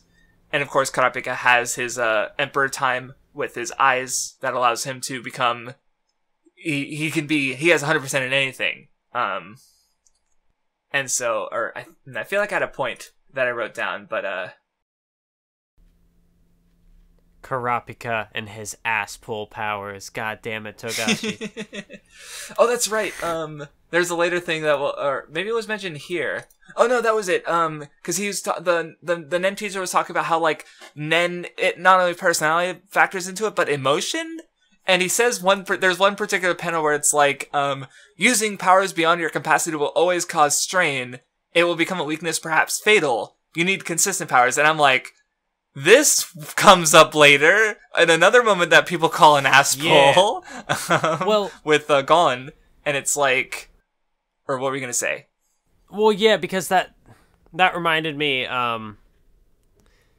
So, it brought me back to the comment that a friend of mine had made, who's going through Hunter x Hunter recently, that, like, every arc is a training arc. And so there are some interesting parallels between Gon and Kurapika, that being one of them, like the whole like, what's the name of the fucking system? The whole, like, forming contracts and stuff to, like, with, like, dangerous limitations and stuff. That's an obvious parallel between the two.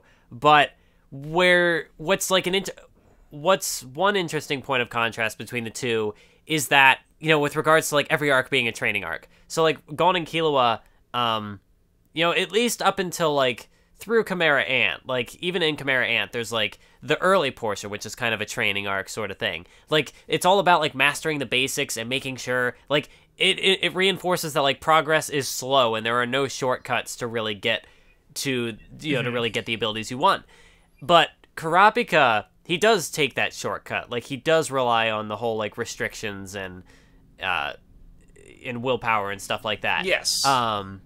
And so it just puts him at, like, an interesting point of contrast against, the other characters. And I think this almost kind of ties into, it's not a fully fleshed out idea. I'm still thinking it through, but a theme that I was reading into this arc was sort of like desire, and how the way characters treat certain things, or how they treat, like, their ultimate goal either works for or against them.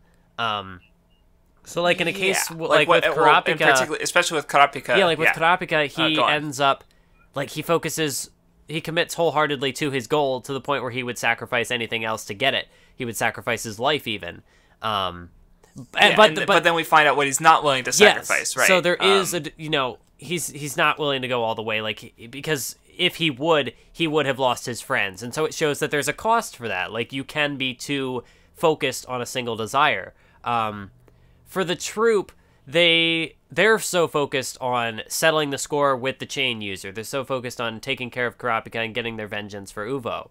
But they end up kind of underestimating Gon and Killua, which ends up coming back to bite them later. And, I mean, like, there is a degree to which I guess there's some compromise. Like, the ending involves some compromise, and so, like, things don't end as poorly as they could. But there is still a degree to which the troop, if they had just left, Paku wouldn't have died. Like, if they hadn't worried about the chain user and they had just gone, you know, they would have lost Uvo, but they wouldn't have lost anybody else. And then you have Gon and Killua, who their main goal is Greed Island, but they are willing to put that aside to help Kurapika, and as a result, they kind of get, they're rewarded. They kind of get what they want, because not only do they go on to Greed Island later after this arc is over, so in that regard, they get what they want. Kurapika doesn't get what he wants because he doesn't get to eliminate the troop. He takes out one person, but it's, you know, he doesn't get the ultimate goal. Like, Chrollo's still alive. The chain user lives, so obviously the troop doesn't get what they want. But Gon and Killua, like, what I would they say, do get what they want, because Kurapika, both like his mental and physical safety is secured. Like, Kurapika doesn't go off the deep end with vengeance. Like, they're able to at least put it on hold at the very least. And they lower the bloodshed, because like half of the troop was predicted to die, but they don't lose half their members. They only lose Pakunoda. So I think I don't know. I find that interesting. Well, because they had two goals. Because they wanted to get vengeance for Uvo, but they also wanted to like keep the spider alive, and you know, so it's like if they to live, like that's the you know, the main thing. So it's like they have that desire too.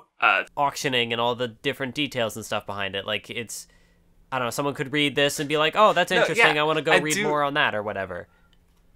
Because, like, there's a lot to like about this arc, but this is one of the things, like, what was your favorite part of York New? Oh, Zephyr explaining counterfeiting and auction. Like, no, wait, what? Like, you don't like the Phantom Troop? You don't like the Uvo versus Kurapika? I'm like, no. Like, I like those too. Yeah. It's just like, this is up there, even though it's so comparatively minor, because it's just so interesting, and like I said, I like Zephyr. He's just like this dude, he's just... Yeah, Togashi, he seems to try to...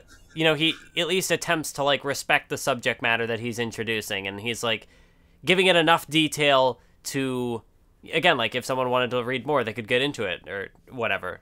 Yeah. Like, it's not just, like, using something kind of slapdash and throwing it in there, like, he's... Mm-hmm. Yeah, and then I guess another thing going back to York New, because, like, it deals, like, we're, you know, thematically, why did I say it like that? It kind of, like, think about it, it's really kind of, like, it is taking its own spins on it, but it's still, like, expanding on the same ideas the series has been doing from the beginning. Like, you've been talking about desire, and I've been talking about, like, sort of appearances, which relates to deception, you know? So, and of course that was, you know, a factor in, I think I was talking about it before. I forget, maybe it was Zoldyck. I forget where or maybe I was thinking about it before. Maybe it was a different series. I don't know. I'm lost. Anyway, moving on a bit, they leave Zephyr to sell off the jewels and get the... Like, Gon just completely trusts him, like, and Zephyr's like, there's even a bit later where Leora is like, yeah, but if we made off with the way that we could have split it to, you know, 170 million each, and he's like, are you really their friend? Yeah. Fucking... But it's like... Gon's so pure that Zephyr doesn't want to betray him because, like, he wants to know this guy. And they, like, he just wants met. to continue being an ally. Like, right, and he doesn't want to... The trust he could just take all this money and so run. much that, like, this guy... Gon and Killua trust this guy that they just met to be like, okay, help us with Greed Island. Like, this thing that we came here to do, we're gonna trust you with that. And the money, like, I sold my hunter license for this. Like, yeah, you got this. He could completely fuck them over, but he just doesn't because he's like, I don't want to fuck this guy over. He's a really cool guy, and it's good. He's a good boy, even though he's a counterfeiter. That doesn't mean he's not untrustworthy. It's another one of those almost like the Reagan, where it's like the con man who's actually like the honest boy. Yeah. So anyway, we get casual clothes Nobu and Machi. Yes. So yeah, and of course, like, I love how, like, they're, like, watching them, And of course, no one. I love that shit. And of course, Machi has her hunch that I think they're with the chain dude. But your hunches are usually right. But she is right, but she's wrong. And of course, I also like the moment where they're kind of like underestimating the Phantom Troop, and Killua is like, "Okay, imagine that there are 2 Hisokas sitting over there," and they're like, "Oh shit!" Yeah.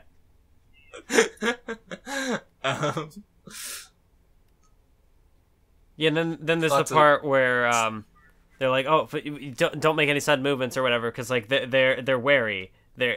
And they're just like, look natural, and they just have like these like really forced like smiles, like.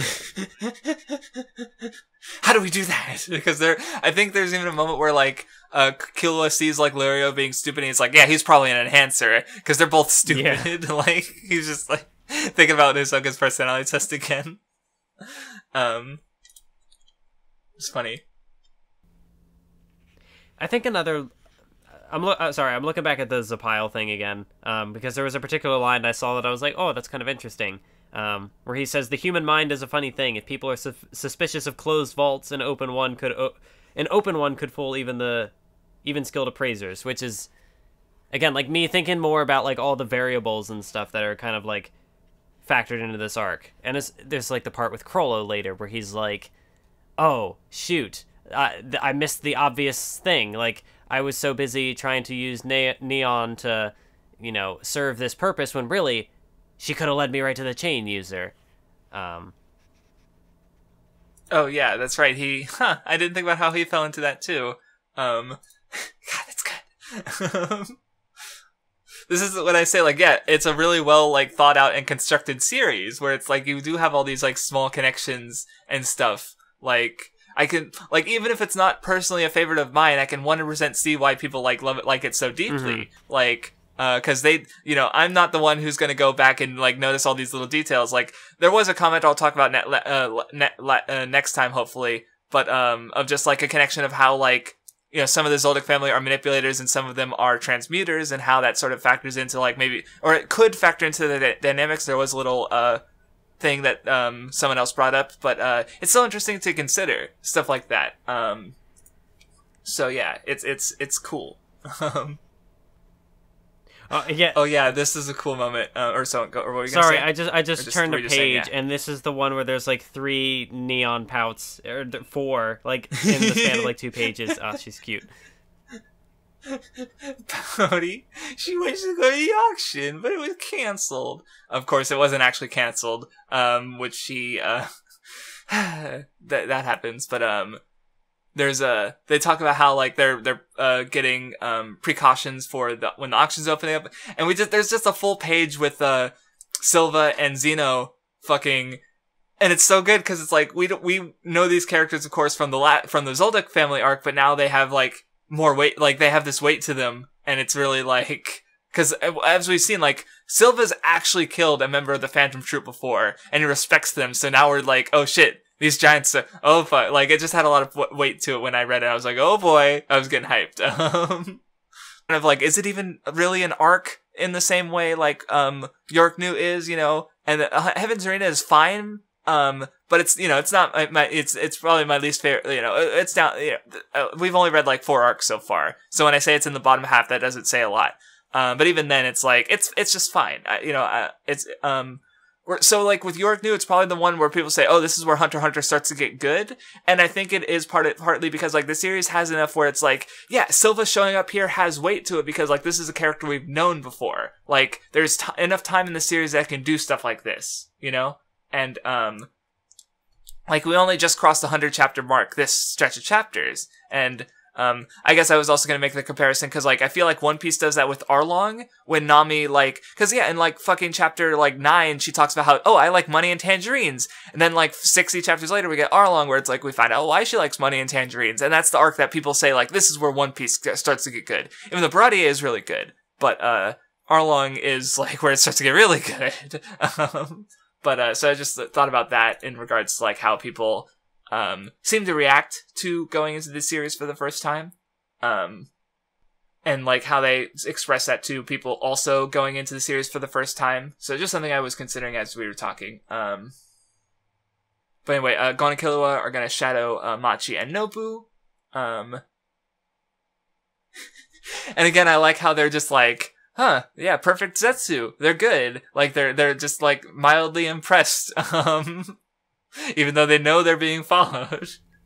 There's an interesting little detail that I don't think there's any like thematic connection to it, but because it's me, I'm reading into it. There's the part where Killua asks Gon if he has any experience in like tracking people, and he's like, "Oh yeah, I followed Hisoka during the Hunter exam." And then Killua like bops him on the head, and he's like, "Why'd you do that?" And it's like, "No reason." But then later, when they're like trapped with Nobunaga, Killua goes to do his thing, and then Gon bops him on the head. And I don't know, like I don't think there's any real connection there, but they're like similar things reversed, and it's funny.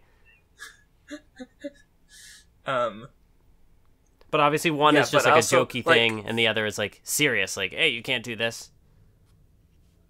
But also, I want to say one thing. I want to say is because we see the like we're not seeing it from Gon and Killua's perspective. Like we're getting insights into the Phantom Troop and what they're talking about that Gon and Killua can't hear. Like Gon and Killua don't know how out of their depth they are. Like they don't know that they're already like Killua's trying to like, oh, he's looking for changes in their attention, or their actions to see if they like, oh, do they know they're being followed? Mm-hmm. Like I don't sense any unnatural behavior. He's only paying attention to that now because like. And that it's a misstep because like they already know, they've known since before they went into Zetsu that they were being watched. Like, so it's, and then of course like I also like how this situation is kind of resolved by the troop where it's like, because Nobu gets the phone call and and he like looks directly at like the obviously the reader who's in the perspective of Gon and Killua. Like I don't even know who he looks at, but kind of like how I figured what happened, because like he's like, oh, want to hint, and then Finks and Paku show up behind Gon and Killua. Like I just figured they released their Zetsu, and then Nobu was able to sense that Nen, and he looked towards the one of them, and like where Gon and Killua didn't notice because they weren't like they had tunnel vision. They're only expecting 2 troop members, and so then of course they were trying to run away, and boom, Finks and Paku. I see. I don't know. It's just good stuff.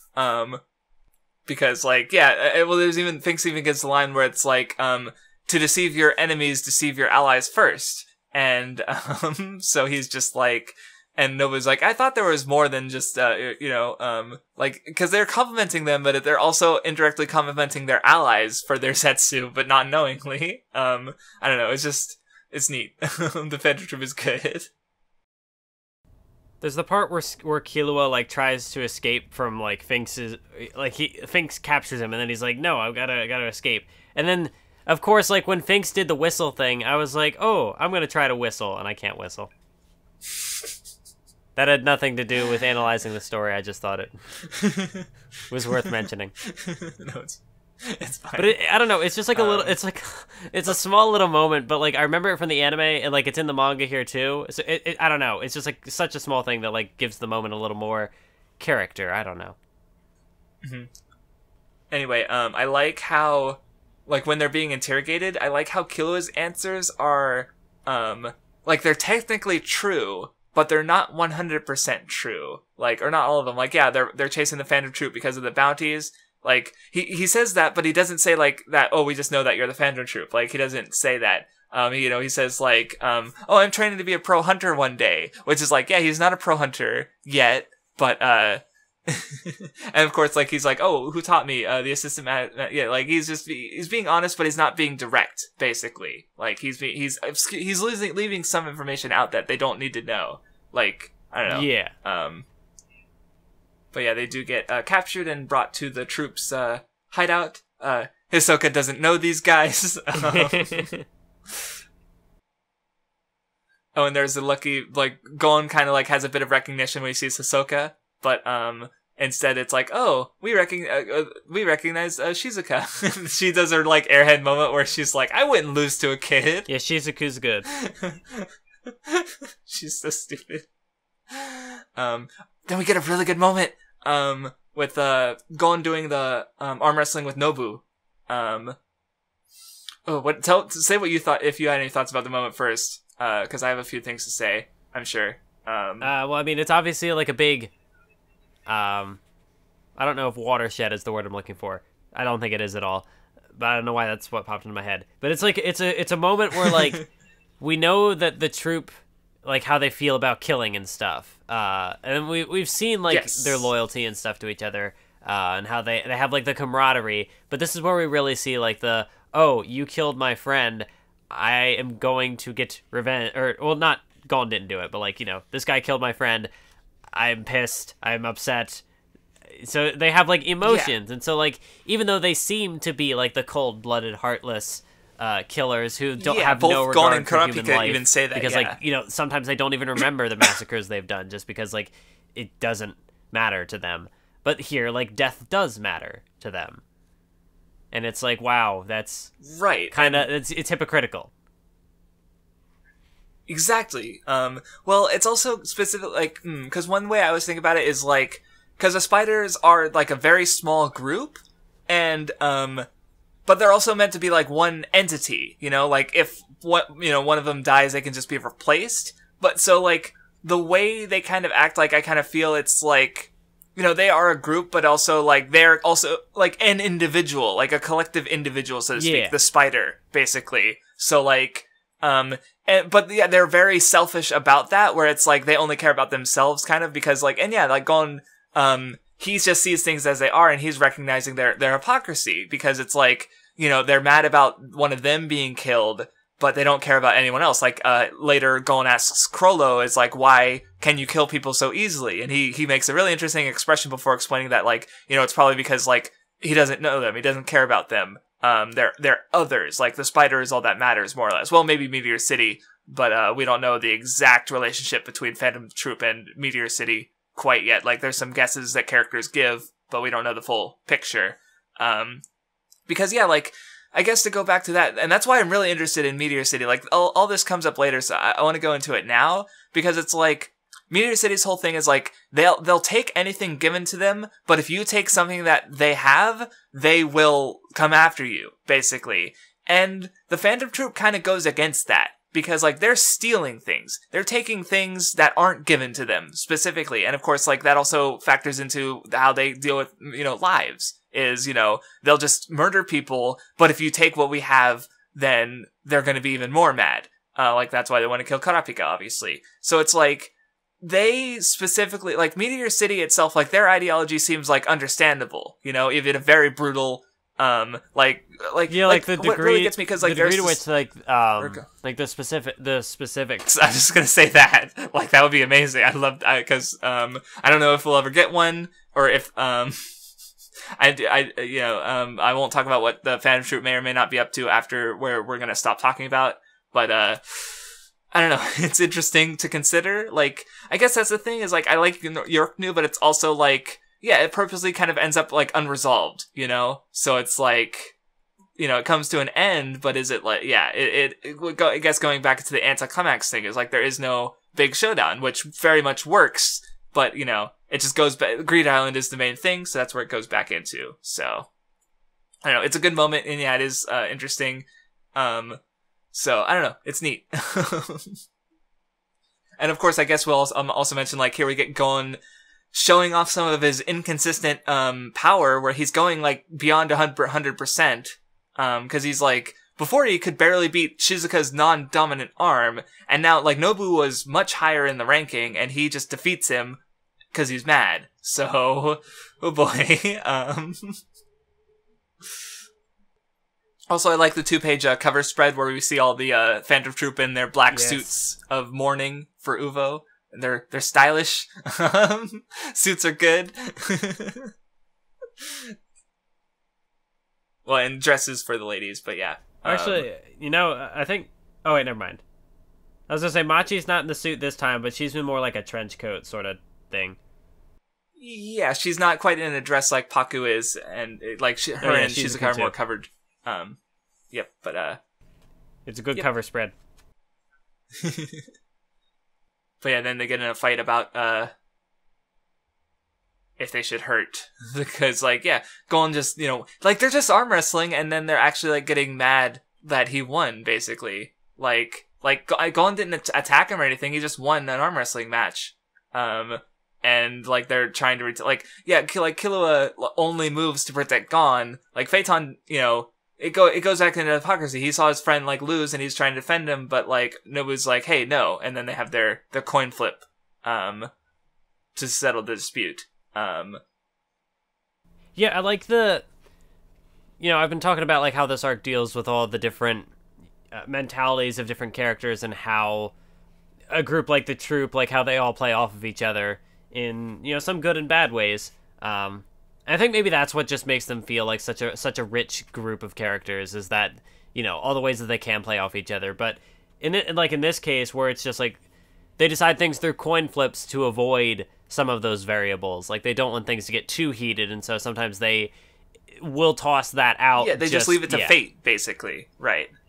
And I guess I also like there's serious disagreements between them, and then there's less serious ones. Like the arc starts with Franklin and Nobu actually like fighting, but also not fighting because like as we see retroactively, like it's not serious enough to need a coin flip. Like they're just mad at each other. Like their friendship is deep enough that they could fight. Basically, so like the fights aren't the real fights. Like if they're actually physically fighting each other, that it doesn't matter. But if they're like, and even when they do like have a real disagreement like this, they just accept the coin. Like, yeah, Phaeton's like, well, I wanted to torture Gon and like break his arm and rip off his fingernails. But like. And then he's like, "Oh, coin flip. Okay, I won't. I don't care anymore." He just like gives Gon a look, and that's the end of it. Like there's no resentment towards Nobu. Like maybe that's because it's a coin flip. Like there's no how do you resent fate basically. Like he just accepts it. So and yeah, that's like I'm assuming Corolla came up with that, and that's a way to keep the infighting down because like they are these like Nenyusas in general are very like individual. Like people, but here we have like we're seeing how the spiders work, which is it's a group, but it's also an individual, or they represent like a whole, so to speak. So yeah, it's interesting.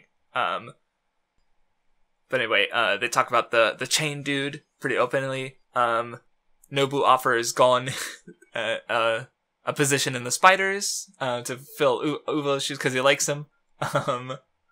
Because he does like we get the full scene thing with his feelings on Uvo later, but yeah, Gon's like they're similar. They're enhancers. They care about their friends. And he's dumb, so he kind of wants that seat filled by someone similar, I guess, in a way, which is why that's a suggestion. So, I think that's also, I hadn't thought about this before, but that is. Like, I guess it's not until after they determine that there's no connection to the chain user. But no, like, even later, when they find out that they're... Or, no, wait. I don't know, because, like, they get captured again, and Nobunaga's still talking about, like, wanting to bring them to the Troop. But I guess at that point they weren't 100% sure that there was a connection. But it makes me wonder, like... I don't remember. Because, in that case, Nobunaga would be, like, inviting... a friend of the person who killed his friend of the enemy who killed into the Troop. Exactly. Right. Which is, I don't know, something to think about. Also, poor Machi is like stuck with Hisoka, and there's just like that, like, oh, who do I team up with? Yeah, split up by the teams that you. Yep. Anyway, so it wasn't Nobu who talking about his bond with, like, with Uvo, and it was Franklin and the others kind of talking after Nobu goes off to guard Gon and Killua, where Nobu was like, I guess like Franklin points out something interesting where it's like, Uvo preferred to fight one-on-one, but he was strongest with comrades, where Nobunaga was better fighting one-on-one, but he complained when he was with Uvo, but he didn't really seem to mind. So it's like they're kind of inverse, but that's also why they were good for each other. Because Nobu technically, preferred to fight with Uvo, and which is why he seems to be the one most hurt by Uvo's loss and angry at Kurapika for killing him. So, but anyway, get a good moment between Gon and Killua, where Killua's like he's gonna try and sacrifice himself to save Gon, and Gon's like, I'm the dumbass who runs recklessly into situations. Don't do that. Like, know your role. And they're good boys. And of course, they do manage to escape Nobu. And, oh yeah, I guess we get another moment of, like, sort of, like, the experts, like, forgetting the basic shit. Where, like, he's like, oh, man, like, they escape, and he's like, he thinks they're hiding, and he's like, are they gonna take me down? Like, Gon even yells, like, we'll take them on together, and he, like, uses, the N to, like, oh yeah, come on, I'm ready, and they're just, like, fucking out of the building already. Like, we're not gonna fight you, are you serious? Like, he didn't. He gets tricked like twice. And, yeah, like there's the part where Gon locks the door, and he's like, "Oh, okay, I'm gonna go this way," and then he locks his door, and then he just hears like Gon busting the wall, and he's like, "Oh, damn it, that's right." Right. It's good. But anyway, so but yeah, they run away. They talk about how they still kind of want to beat up the troop. But now they know about Kurapika. Like, Kurapika took one of them out, so, like, you know, we all started learning then around the same time, how is he that much stronger? So we gotta find him and figure out what the hell is going on. Neon is doing some shopping, and she's able to slip away. The outfits, again, are on point. The outfits are very good, yes. And then, of course, she runs into fucking... the main antagonist of the arc. But we'll get back to that, because that's a little... in a bit. It's funny, there was a little announcement here that, like, Togashi talking about, like, oh, they had a baby. And I was like, oh, I don't know how I didn't know about this before. So it's like, oh, it's like I'm actually back in, like, 2001 or whenever this was released. And it's like, oh, I'm finding out for the first time. Congratulate. Yep. Togashi has at least one kid, who's now, they're probably graduated high school by now. Oh my god. But anyway, so yeah, we get to see the assassins. We get Killua, and who eventually picks up, like, oh yeah, this is Killua. Kurapika picks up that Silva and Zeno are the Zoldycks. Because it's... Oh, see, I love the little bit where they're, like, talking about code names. Like, oh, yeah, I guess we should work together. And he says, like, oh, we're Silva and Zeno. And they're like, what color is Zeno? Like, it's playing on the fact that his Silva is a color. Which, of course, would have played more, like, or been more noticeable in the Japanese, because silver, like, they would have just been pronounced probably exactly the same. But, so it's a slightly lost in translation, but not enough to really impact it any. Yeah. It's funny. But yeah, they basically agree, like, yeah, I don't think we could work together anyway. But I like how Zeno is like, oh, let us know if you need anyone killed. We'll give you a 30% discount, because, like, they're in the same line of work. Trade, right. Right, but there's they're definitely way above these other guys who are basically jobbers. Yeah, and also I don't know if any of them live to take them up on that offer, so... Yeah, at least, like, two of them just get killed easily. For sure. But anyway, so we get a bit with Nostrade and the shorter, fatter mafia boss who has, like, a bit of interaction with him, because, like, there's, I guess, a bit of classism, because, like, Nostrade is the one who, like, built himself up, and, you know, he rose to this position where, you know, the others their families were already, like, already in this position. So it's weird. It's like a classism, but among, like, underworld types, I guess. And I guess, like, though, of course, there's the thing with Nostrade, because he's like, you know, I built my way through, you know, my competence and my information, but also, like, he's also relying on this power so it's not that even, his daughter like, has. His abilities that got him to that point. Yes. So, of course, you know, like... Right. Yeah, he's still not good. Not a good person. Maybe a good character, but not a good person. And definitely not, like, completely self-aware in that regard, you know. But anyway, Kurapika finds out that Neon escaped, and... Thanks for helping me get into the auction house. Oh, no problem, says Chrollo, like... in his more casual look, where he's hiding his, cross tattoo.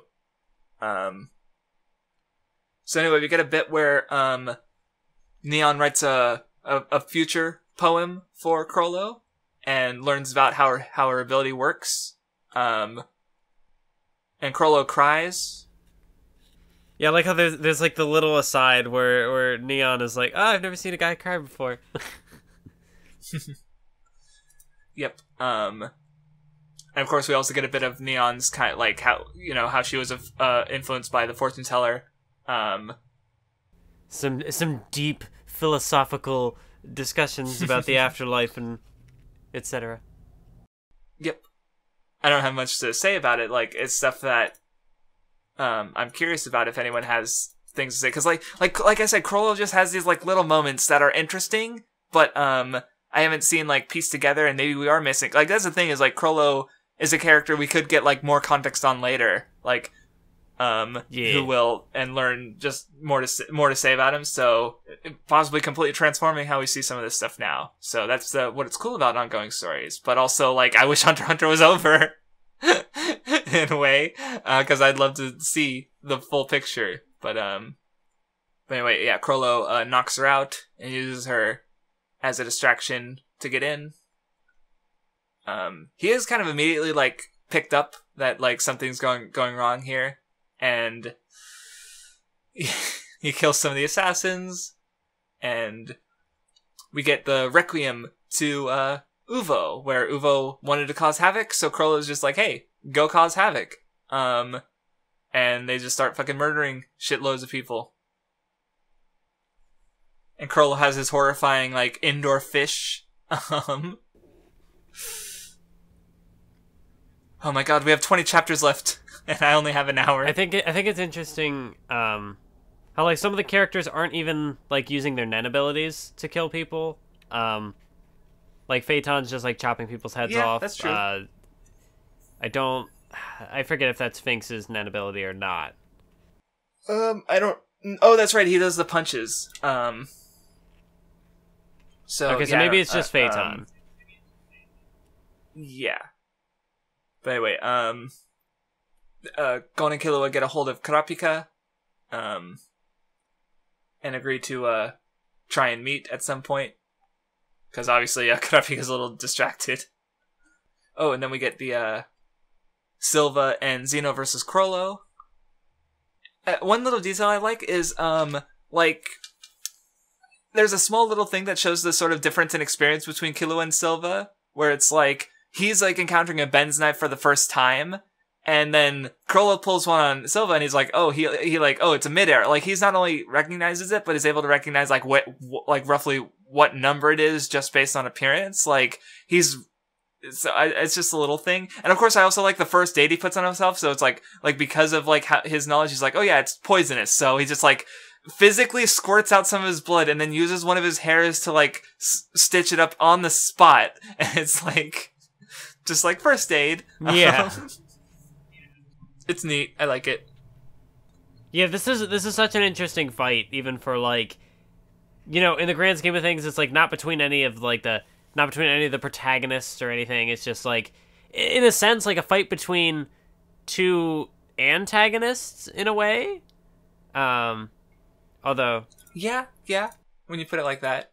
Well, it's also like this is like, I guess you could say it's the Hunter x Hunter sort of example of like, you know, the Sannin in Naruto, like their big fight in the Search for Tsunade arc, or I guess Mihawk and Baratie, where you're like seeing the peak and how they fight, but it is kind of like it's a truncated fight, but we're still seeing like all these crazy abilities, really strong abilities, and like you know what a fight between characters of this caliber might look like, even if it is like, you know, it's not exceptionally like, it's like a chapter, and then like it sort of ends without real conclusion, but you know, it's still like, yeah, it is these strong characters going at it, basically.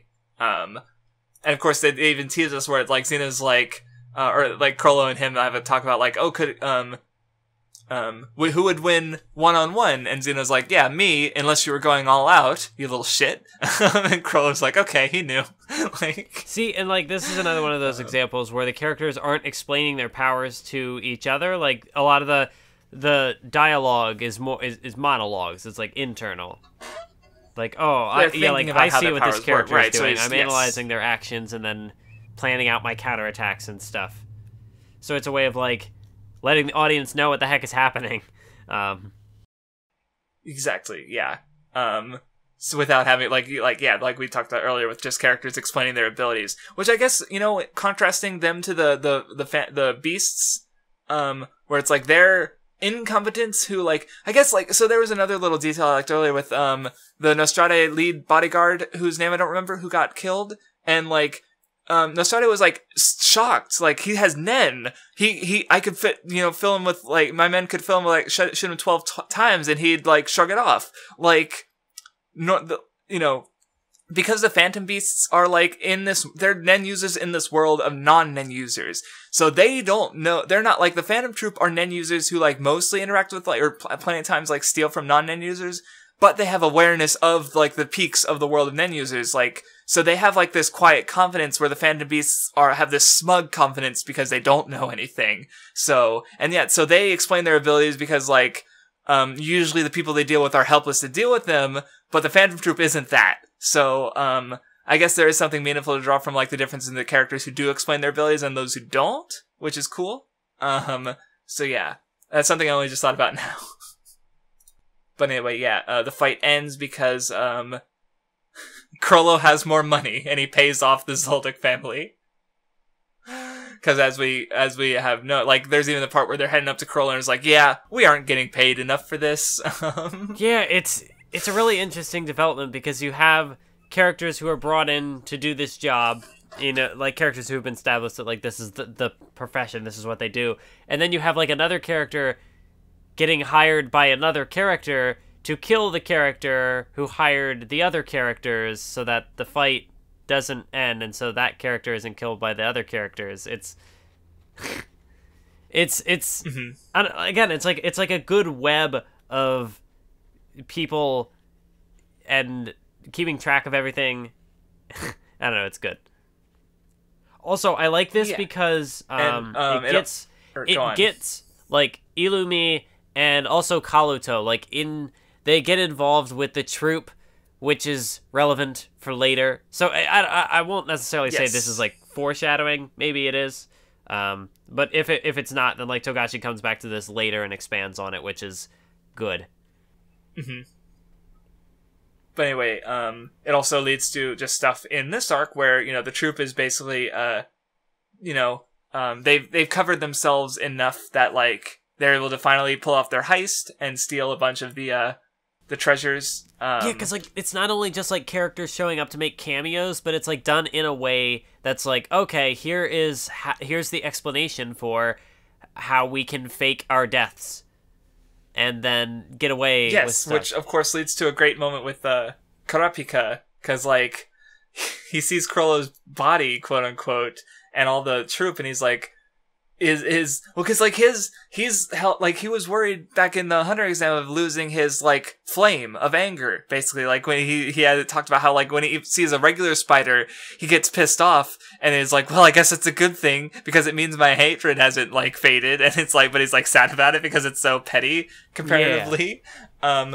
But now here's like, oh, the spider is dead, and see, this is like going back to death fake outs, like this is an interesting one because we see the death, like, that the death is fake before we see any characters react to it.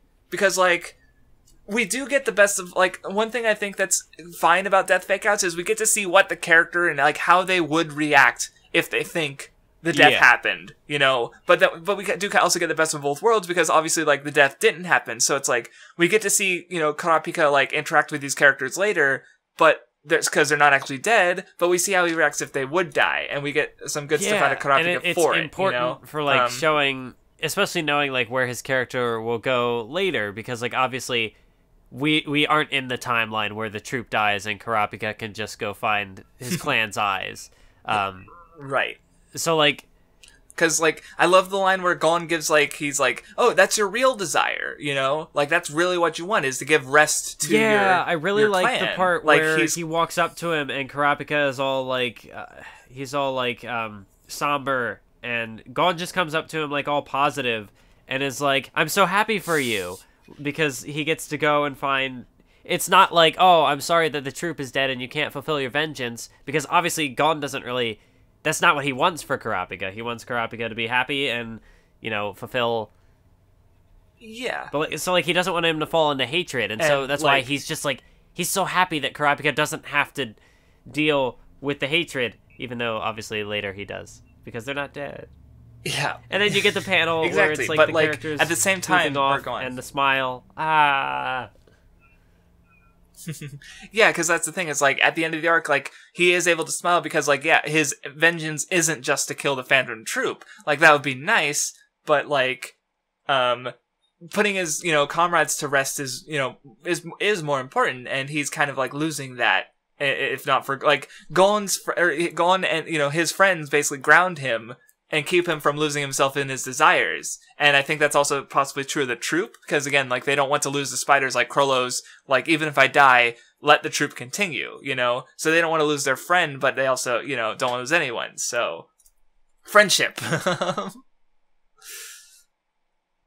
I'm trying to skip ahead a bit because I want to speed it up a little bit, but, I forget if there was one bit I mentioned that I liked, where Leora is like, I know Nen, and he does like the most basic application, and it's like, wait, there's more? This was a while ago, I think, but I just mentioned, I liked it. Yeah, it's kind of a little recurring thing that takes place, just like pointing out like, oh, Leoria doesn't know Nen, here's what Nen actually is. Yep.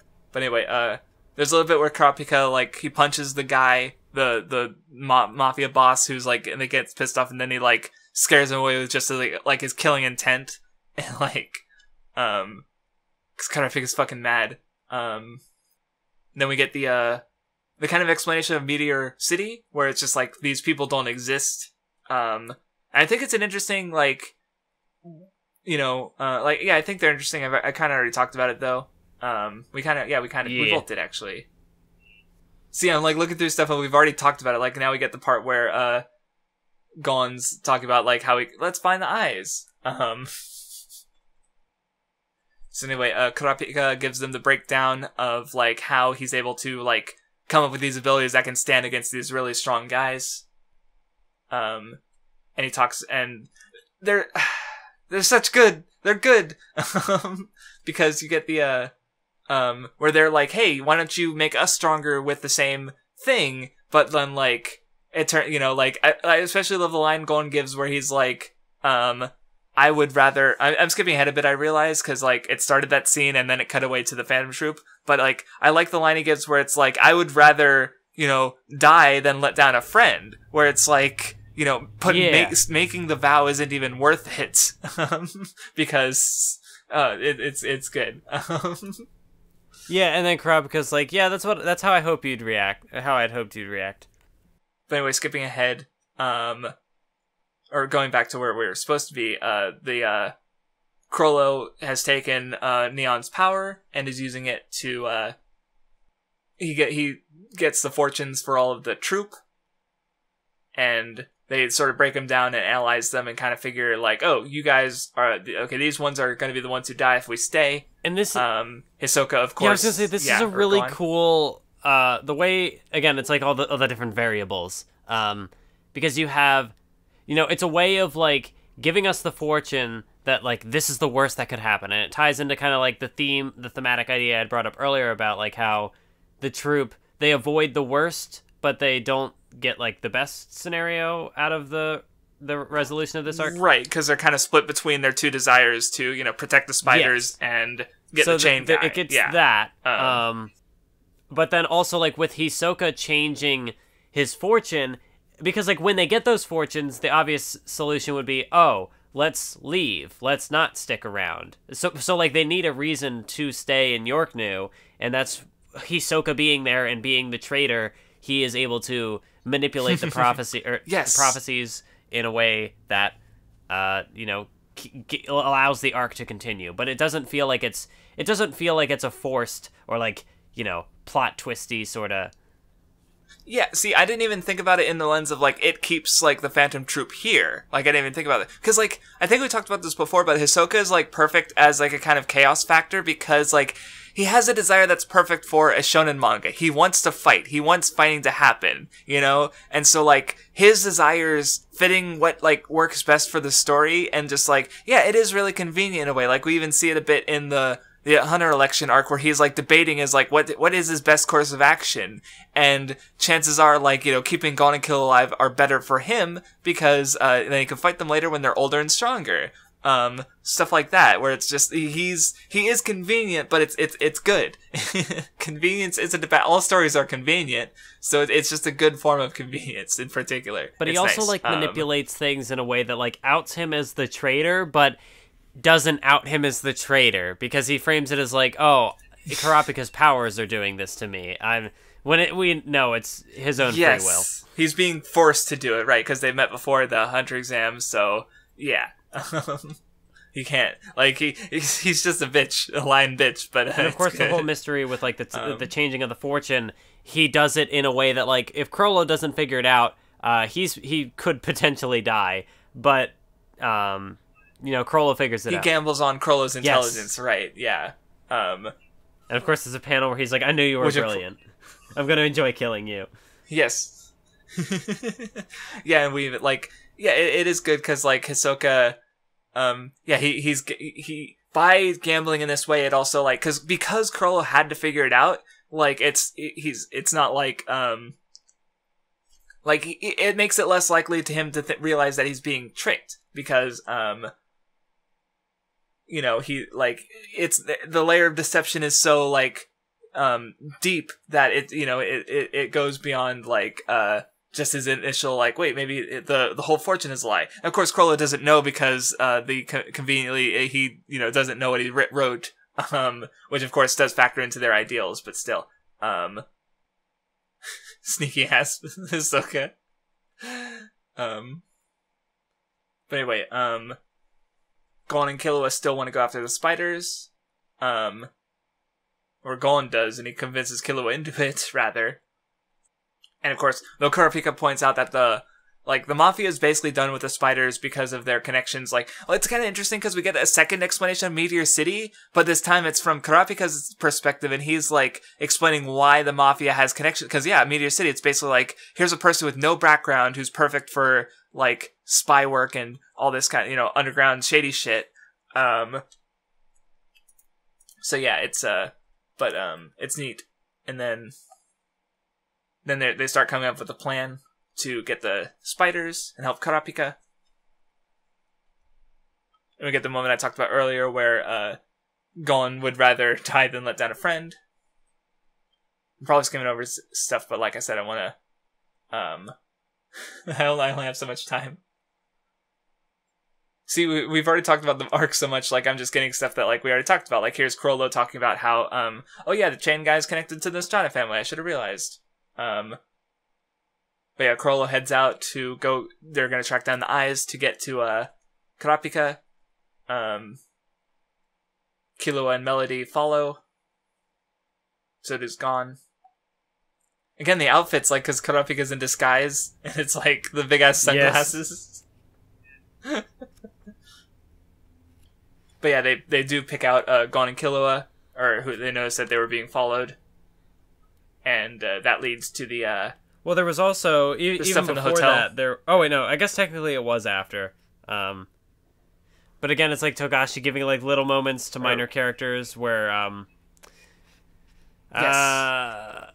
With the guy, the dog guy, Squala. Squala. I only know that because his name is right there in front of me. Yeah, where he's like, he likes his dogs, and he's got a significant other, And it kind of does the, like, okay, this is my last job. After today, I'm quitting. And then, of course, he... Not even Togashi is above cliches like that. I just thought of I won't spoil it, but there's an example in JoJo's Bizarre Adventure Part 2 that's like...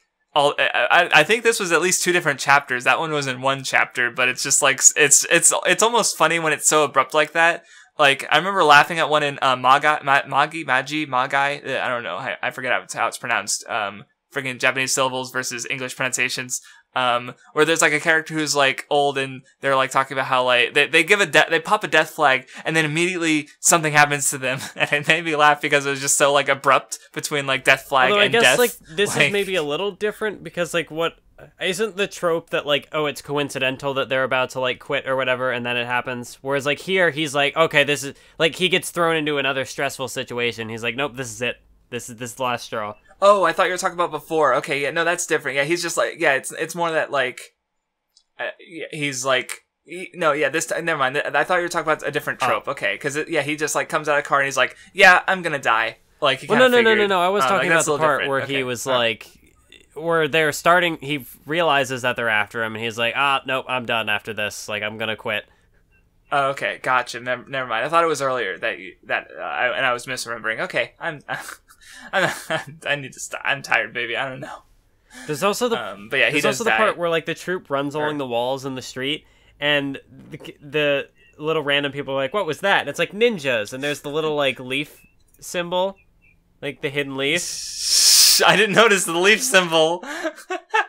Because yeah, Naruto would have been going at this point. That's funny. And there's also when the stuff out in the cars is happening, or outside the cars, that people are wondering if that's a movie. So it's like people just not accepting of like, yeah, like a guy literally gets his head cut off, reality. And then they see Paku use her Nen ability to like shoot these people, but then they live, and it's like, what is happening? Right. Anyway, then we get the stuff in the hotel is really good because like you have Leorio loudly informing them of the plan secretly in a way that the troop doesn't catch. I mean, like this whole sequence, it's so good. Like the whole like building of tension and stuff, like the chase scene, and then Kurapika obviously, you know, I like the interaction with Melody afterwards, where like Kurapika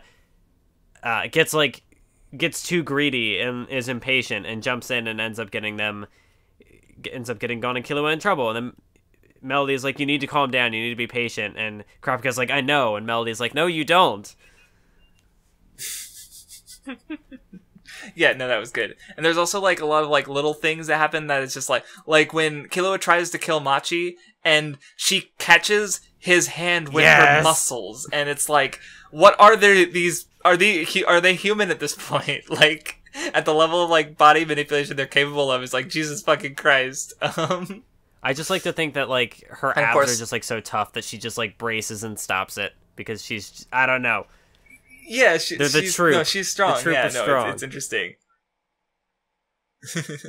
Yep, and of course, Gon and Killua are able to buy Kurapika the second he needed to capture Chrollo. And of course, like Kurapika's like plan enough like to keep because Paku knows everything now, but Kurapika's keeping her quiet. Yeah, and now like we get her poem where it's like betray or pride. Yeah, I mean like all of this is so good because again, like Leorio gets to do stuff, Gon and Killua are doing stuff, and there's just like the tension and a lot happening. Because again, well, this is more like a comment you made last time. You had said about like, well, Hunter x Hunter arcs take place over a long stretch of time. Where York New is the exact opposite of that. Like this is all over the course of like 5 days or so. And even then you have like little moments which maybe last like a couple seconds, but it's like, oh, they did this and then this and then this and then this and then they got caught. Right. Because the characters like can move so fast that they can do all these things in this short period of time. Right. But yeah.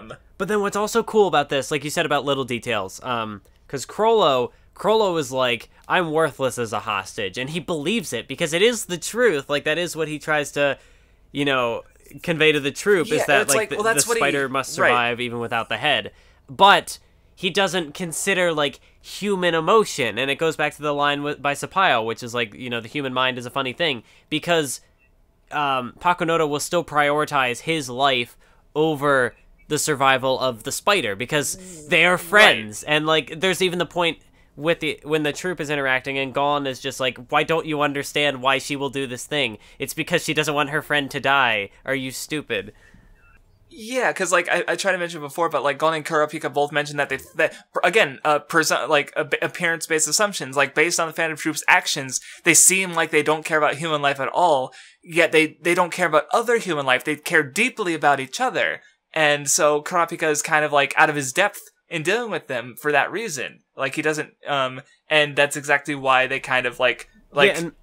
There is no real resolution to the arc. And Melody even points out like the contradiction in it. It's like, Kurapika, don't you realize, like, because Kurapika sees them as the heartless assassins who murdered the Kurta clan, and is like, they're not capable of humanity. But then Kurapika's like trying to process like, wait, but how is this hostage situation working?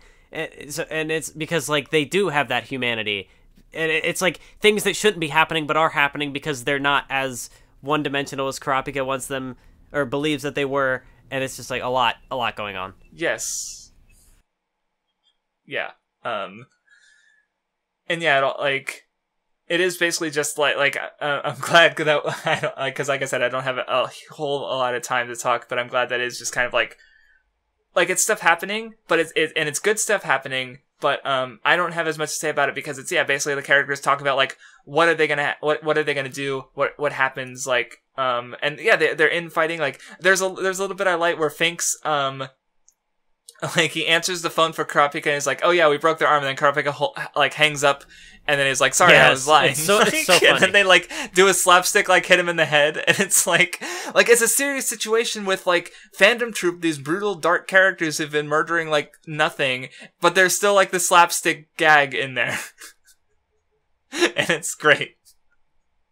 It's also just like Kurapika being like the straight man in the situation, but it's like that brooding seriousness in a way like has the comedic effect because he doesn't address the joke at all. He's like, then we're done dealing. Bye. Right, he's taking it seriously where yeah, it's so good. I also think there's an interesting little moment where because like Kurapika's got the disguise, and then Chrollo's like, I didn't think the chain user would be a woman, and Kurapika's like, did I say I was? And I think this is like the first arc because I've been paying attention to this, and I think this is the first arc where like Kurapika is like actually referred to by like, you know, being referred to as like he with like gender signifiers, whereas like before it was all like written to be like. Not even necessarily ambiguous, but like just written around gender. Gotcha. Or like written to avoid addressing the topic, rather. Maybe the translator wasn't so sure until this. Well, because that's what perhaps. I wasn't sure. Because like it's been so long since I read this story that I just at this point it's just like in my head that like Kurapika is a guy. But then like I know someone who was going through the anime recently. The person I brought up earlier. And they were referring to Kurapika by like gender neutral pronouns, which I was like, is there ever a point where Kurapika's gender is confirmed? And so like I was looking for it, and it wasn't until now that like it actually. Yes. And also with the anime is like he's voiced by Miyuki Sawashiro, who is a female voice actor, which isn't very common for like teenage to adult like characters. Like women voicing kids is like Killua and Gon are also voiced by girls, but they're children, which that's just I'm pretty sure they are. They're children though. That's a little different. So Kurapika is a bit older, but still voiced by a woman. So yeah, I could see that also adds to the sort of androgyny, I guess, even just watching it. But yeah.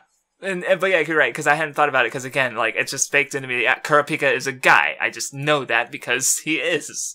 But yeah, I guess this is the first moment where it's really addressed, or like, outright stated. There's more I want to say on this, but I know we don't have time, so I'll save it for the next time. Yeah, and like, I'm like, oh no, a popularity poll. Which I don't have actually that much to say about, except that like Chrollo did really well for a character who just showed up, but also, like, there's just less votes than last time. Like, Kurapika and Killua are still at the top, but they have like about 3,000, like 3,000 to 5,000 less votes each. Yeah, you're right. Like Gon has like no like they got all the votes basically again, but like Gon only has like less than 3,000. Like is the series less popular now? Maybe, I don't know. It's weird. Yeah, that's strange because that doesn't line up with like what I've heard about like how Hunter x Hunter sells and stuff. So I'm just curious maybe about like the timing of it, or if does it have something to do with like the hiatuses that were going on? Maybe less readers are like actively Right. reading it in Jump, maybe, as opposed to like maybe they're just getting the volumes. I don't know. Yeah, and the anime would still be or going, but yeah, ending. and like the anime so, I don't know, having it's gone as curious. well, you'd think there'd be more, but Yeah, it's interesting. Also, Phaeton fucking made 10th place, because, I don't know, I guess the design, mostly. Also, it's interesting that Zeno is at 9th place above Silva. Like, he's just an old dude, but, I guess people liked him more, which is fine, because he had, I guess he has a bit more, like, personality, in a way. Like, Silva's very much more colder and quieter, where he's just, like, he's got more snark. So... Plus, that makes me think of the Oda comment about like having like badass old dudes in your manga, and Zeno definitely is like one of those. He very much is, yes. And he's done more relative, like he's got a fucking lightning dragon or whatever it's made, energy dragon, where like Netero's also that character, but he hasn't done the cool things yet. So, but anyway, yeah, I don't have much to say about the popular poll. It's as expected, Kurapika and Killua just, like, win. Togashi's aesthetic characters always hit the top. So anyway, yeah, we go back to the, moments we've already talked about. Like, we've talked about Melody reacting to Chrollo. Chrollo's worthless as a hostage. Yeah, there is a little moment where... I don't remember the 2011 anime adapting this, but maybe it did and I just didn't remember it. But like Kaluto shows up, and it's like that distraction that allows Illumi to slip in and replace Hisoka, which I think is also interesting because Kaluto will show up and interact will become a member of the troupe later. I thought about that too. Yes. So it's like the character. It's not just like Kaluto showing up and making a cameo. Like it serves a purpose. Even if it's just to like plant the idea I didn't even connect that it was there could be. I didn't even think about Illumi slipping in until you mentioned it. Actually, like I should have again made the connection because it's not mentioned in the moment. Like you see, Hisoka gets focused and his eyes are a bit different, but it's not until later that it's like, oh yeah, Hisoka was swapped places with Illumi. I get and even called him earlier. So I just didn't make I was just I read it all in one day, relative where you read it across several days. So. It's understandable I missed details because I guess I'm a fast reader. So, but anyway, Kurapika finally gives his demands to Paku and Chrollo, and Paku just takes them without she doesn't even argue or try to negotiate. She's just like, yeah, your demands are fine, and which of course Kurapika's like, you know, he's just like how he doesn't get it. He doesn't get the friendship. And then you also get the quick little flash of like Kurapika's childhood friend who doesn't get brought up until like way later when Togashi does like the origin story for Kurapika. Yes. Which maybe we should have talked about it this time, but I guess we didn't have a lot of time. We'll try and slip it in at some point. Because it's just a chapter, a decently long chapter, but we can do it during like the election arc when we're like so starved for Kurapika that's a good idea. Right after like 3 arcs of not having him, and it'll be a shorter episode anyway, so having like a little bit more. Well, okay, yeah, we're good. Okay, we got it. So anyway, there's also a moment where like Kurapika even asks like questions her decisions, like, "Don't you think this is unfair?" And she's like, "If you were trying to trick me, you wouldn't have asked about whether I'm suspicious about you trying to trick me. So just don't waste my time." Like yeah. Paku's good, even though she only shows up in this arc, as we're about to see. Yeah, and then here's the part where like the spiders are bickering, and Gon is like, she just wants to save her friend. Why can't you understand that? Yep, and then Hisoka shows up fucking. I was gonna say, here we get Franklin, the moment about him talking about, like, where I feel like Franklin understands the spiders and, like, what Chrollo's, the thing the most, where he's like, yeah, we'll just kill everyone and, rebuild the spiders. Like, yeah, he's willing to accept the loss of the friends, you know, so to speak. It's also interesting that, like, Phaeton's, like, he's the small, like, sneaky looking one, but he speaks like he's not very smart. Where Franklin definitely, like, he's the big dopey looking one, but he's actually like, you know, intelligent. Yeah. So, you know, subversion. Deconstruction. I don't know. But yeah, like I said, Hisoka shows up. He wants his fight against Crollo. Takemoto is just like, what are you sorry, doing I don't here? What, you're gonna ruin everything. Because she doesn't even know that he's a traitor. Right. Right, because there was one of the restrictions on Crollo that he can't even run to a spider, but Hisoka's like, oh, don't worry, I'm not a spider anymore. Yeah, this to me feels like, and then, of course, in the manga form, it feels like even more of an anticlimax, because, like, in the anime, it takes time to, like, you see the characters walking across and stuff, and there's still a little bit of tension to it, but here it's just like, there's a page, they show up, they're on the cliff, there's the page, and literally just like one panel, they've walked past each other, and boom, the exchange is over. See, I didn't even think about it in regards to anticlimax because I just known how this arc ends, like, since I read it, like 3 years ago, maybe even 4 years ago now. Where it's like, Crollo doesn't have Nen. How can he fight Hisoka? And of course, the audience knows that too. But it is funny because, like, you get I can't use Nen, and Hisoka's just like, what? Yeah. What did you just say? Okay, well, like.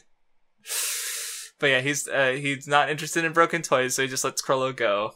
Oh yeah, and Hisoka also gives a little line to Paku about how, like, his real fortune said that, like, his date with Crollo would be Tuesday, when I'm pretty sure it's actually Monday, I think. And the spider would be cut in half by this time, but, like, every step amends our fate. So it's like once the fortune is set and the characters know it, like, I'm pretty sure we talked about this in Whole Cake Island, where it's like, it's not a, fatalistic, is that the word? Where it's, it's set in stone. No, yeah, that was very deliberate with, like, the way the prophecies were set up. Like, there were warnings within it that would allow you to kind of avoid it. It was, like, encouraged to avoid the negative stuff. Yeah. And then we get Paku's final moment where she, like, because, speaking, like, from her perspective, like, she values Crollo, so her life in exchange for, their goal of, like, killing Kurapika and avenging Uvo, like, she's willing to, like, they even talk about how, like, her power, she's a specialist. She can't really easily be replaced, So, like, but she's still willing to sacrifice herself to give everyone all the memories of what Kurapika did and everything to help them in the future, and she shoots she has 6 bullets for 6, founding members, and she dies. Yeah. Sacrificing herself for the spider. So it lost a leg, but it kept the head, and Crollo heads east, because based on his fortune. And yeah, it's good. That's, like I said, it just ends where we read it, because that's how the reading was going. Like, I didn't read more, so we're fucked, but it's a good arc. York New is really good. Like, and it's your sorry, I think it's both of our favorites so far, though I liked it. I'm definitely expecting it to be surpassed, where with you're not so sure, because, like, you had the only other one that could maybe compete with it is Greed Island, but I just have, like, a really soft spot for Greed Island, so I don't know if it's, like, if I feel kind of defensive because some people don't like Greed Island, and that's what makes it feel stronger. Maybe. Look, I reading it the first time, I liked reading Greed Island more than Chimera Ant, and to people who like the anime, that's like, what? I do think there's a reason to appreciate Greed Island more in the manga, and we'll talk about that next time. No, I think, like, the anime is good, but there's something missing from it that the manga has, and it's really it's small, and it's minor art, but no, it's small, it's minor, it's the turkey. The anime doesn't have the turkey. True. 0 out of 10. 2011, 0 out of 10. No turkey.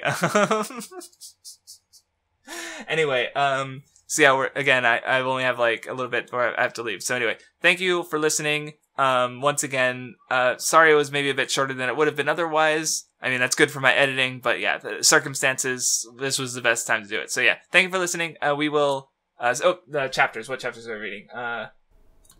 It's gonna be 120 185. Yeah, 185. Okay, I didn't hear. I only heard half of it. Damn it, so Discord. Yeah. All right, thank you for listening, and as I've said 3 times now, goodbye, thanks.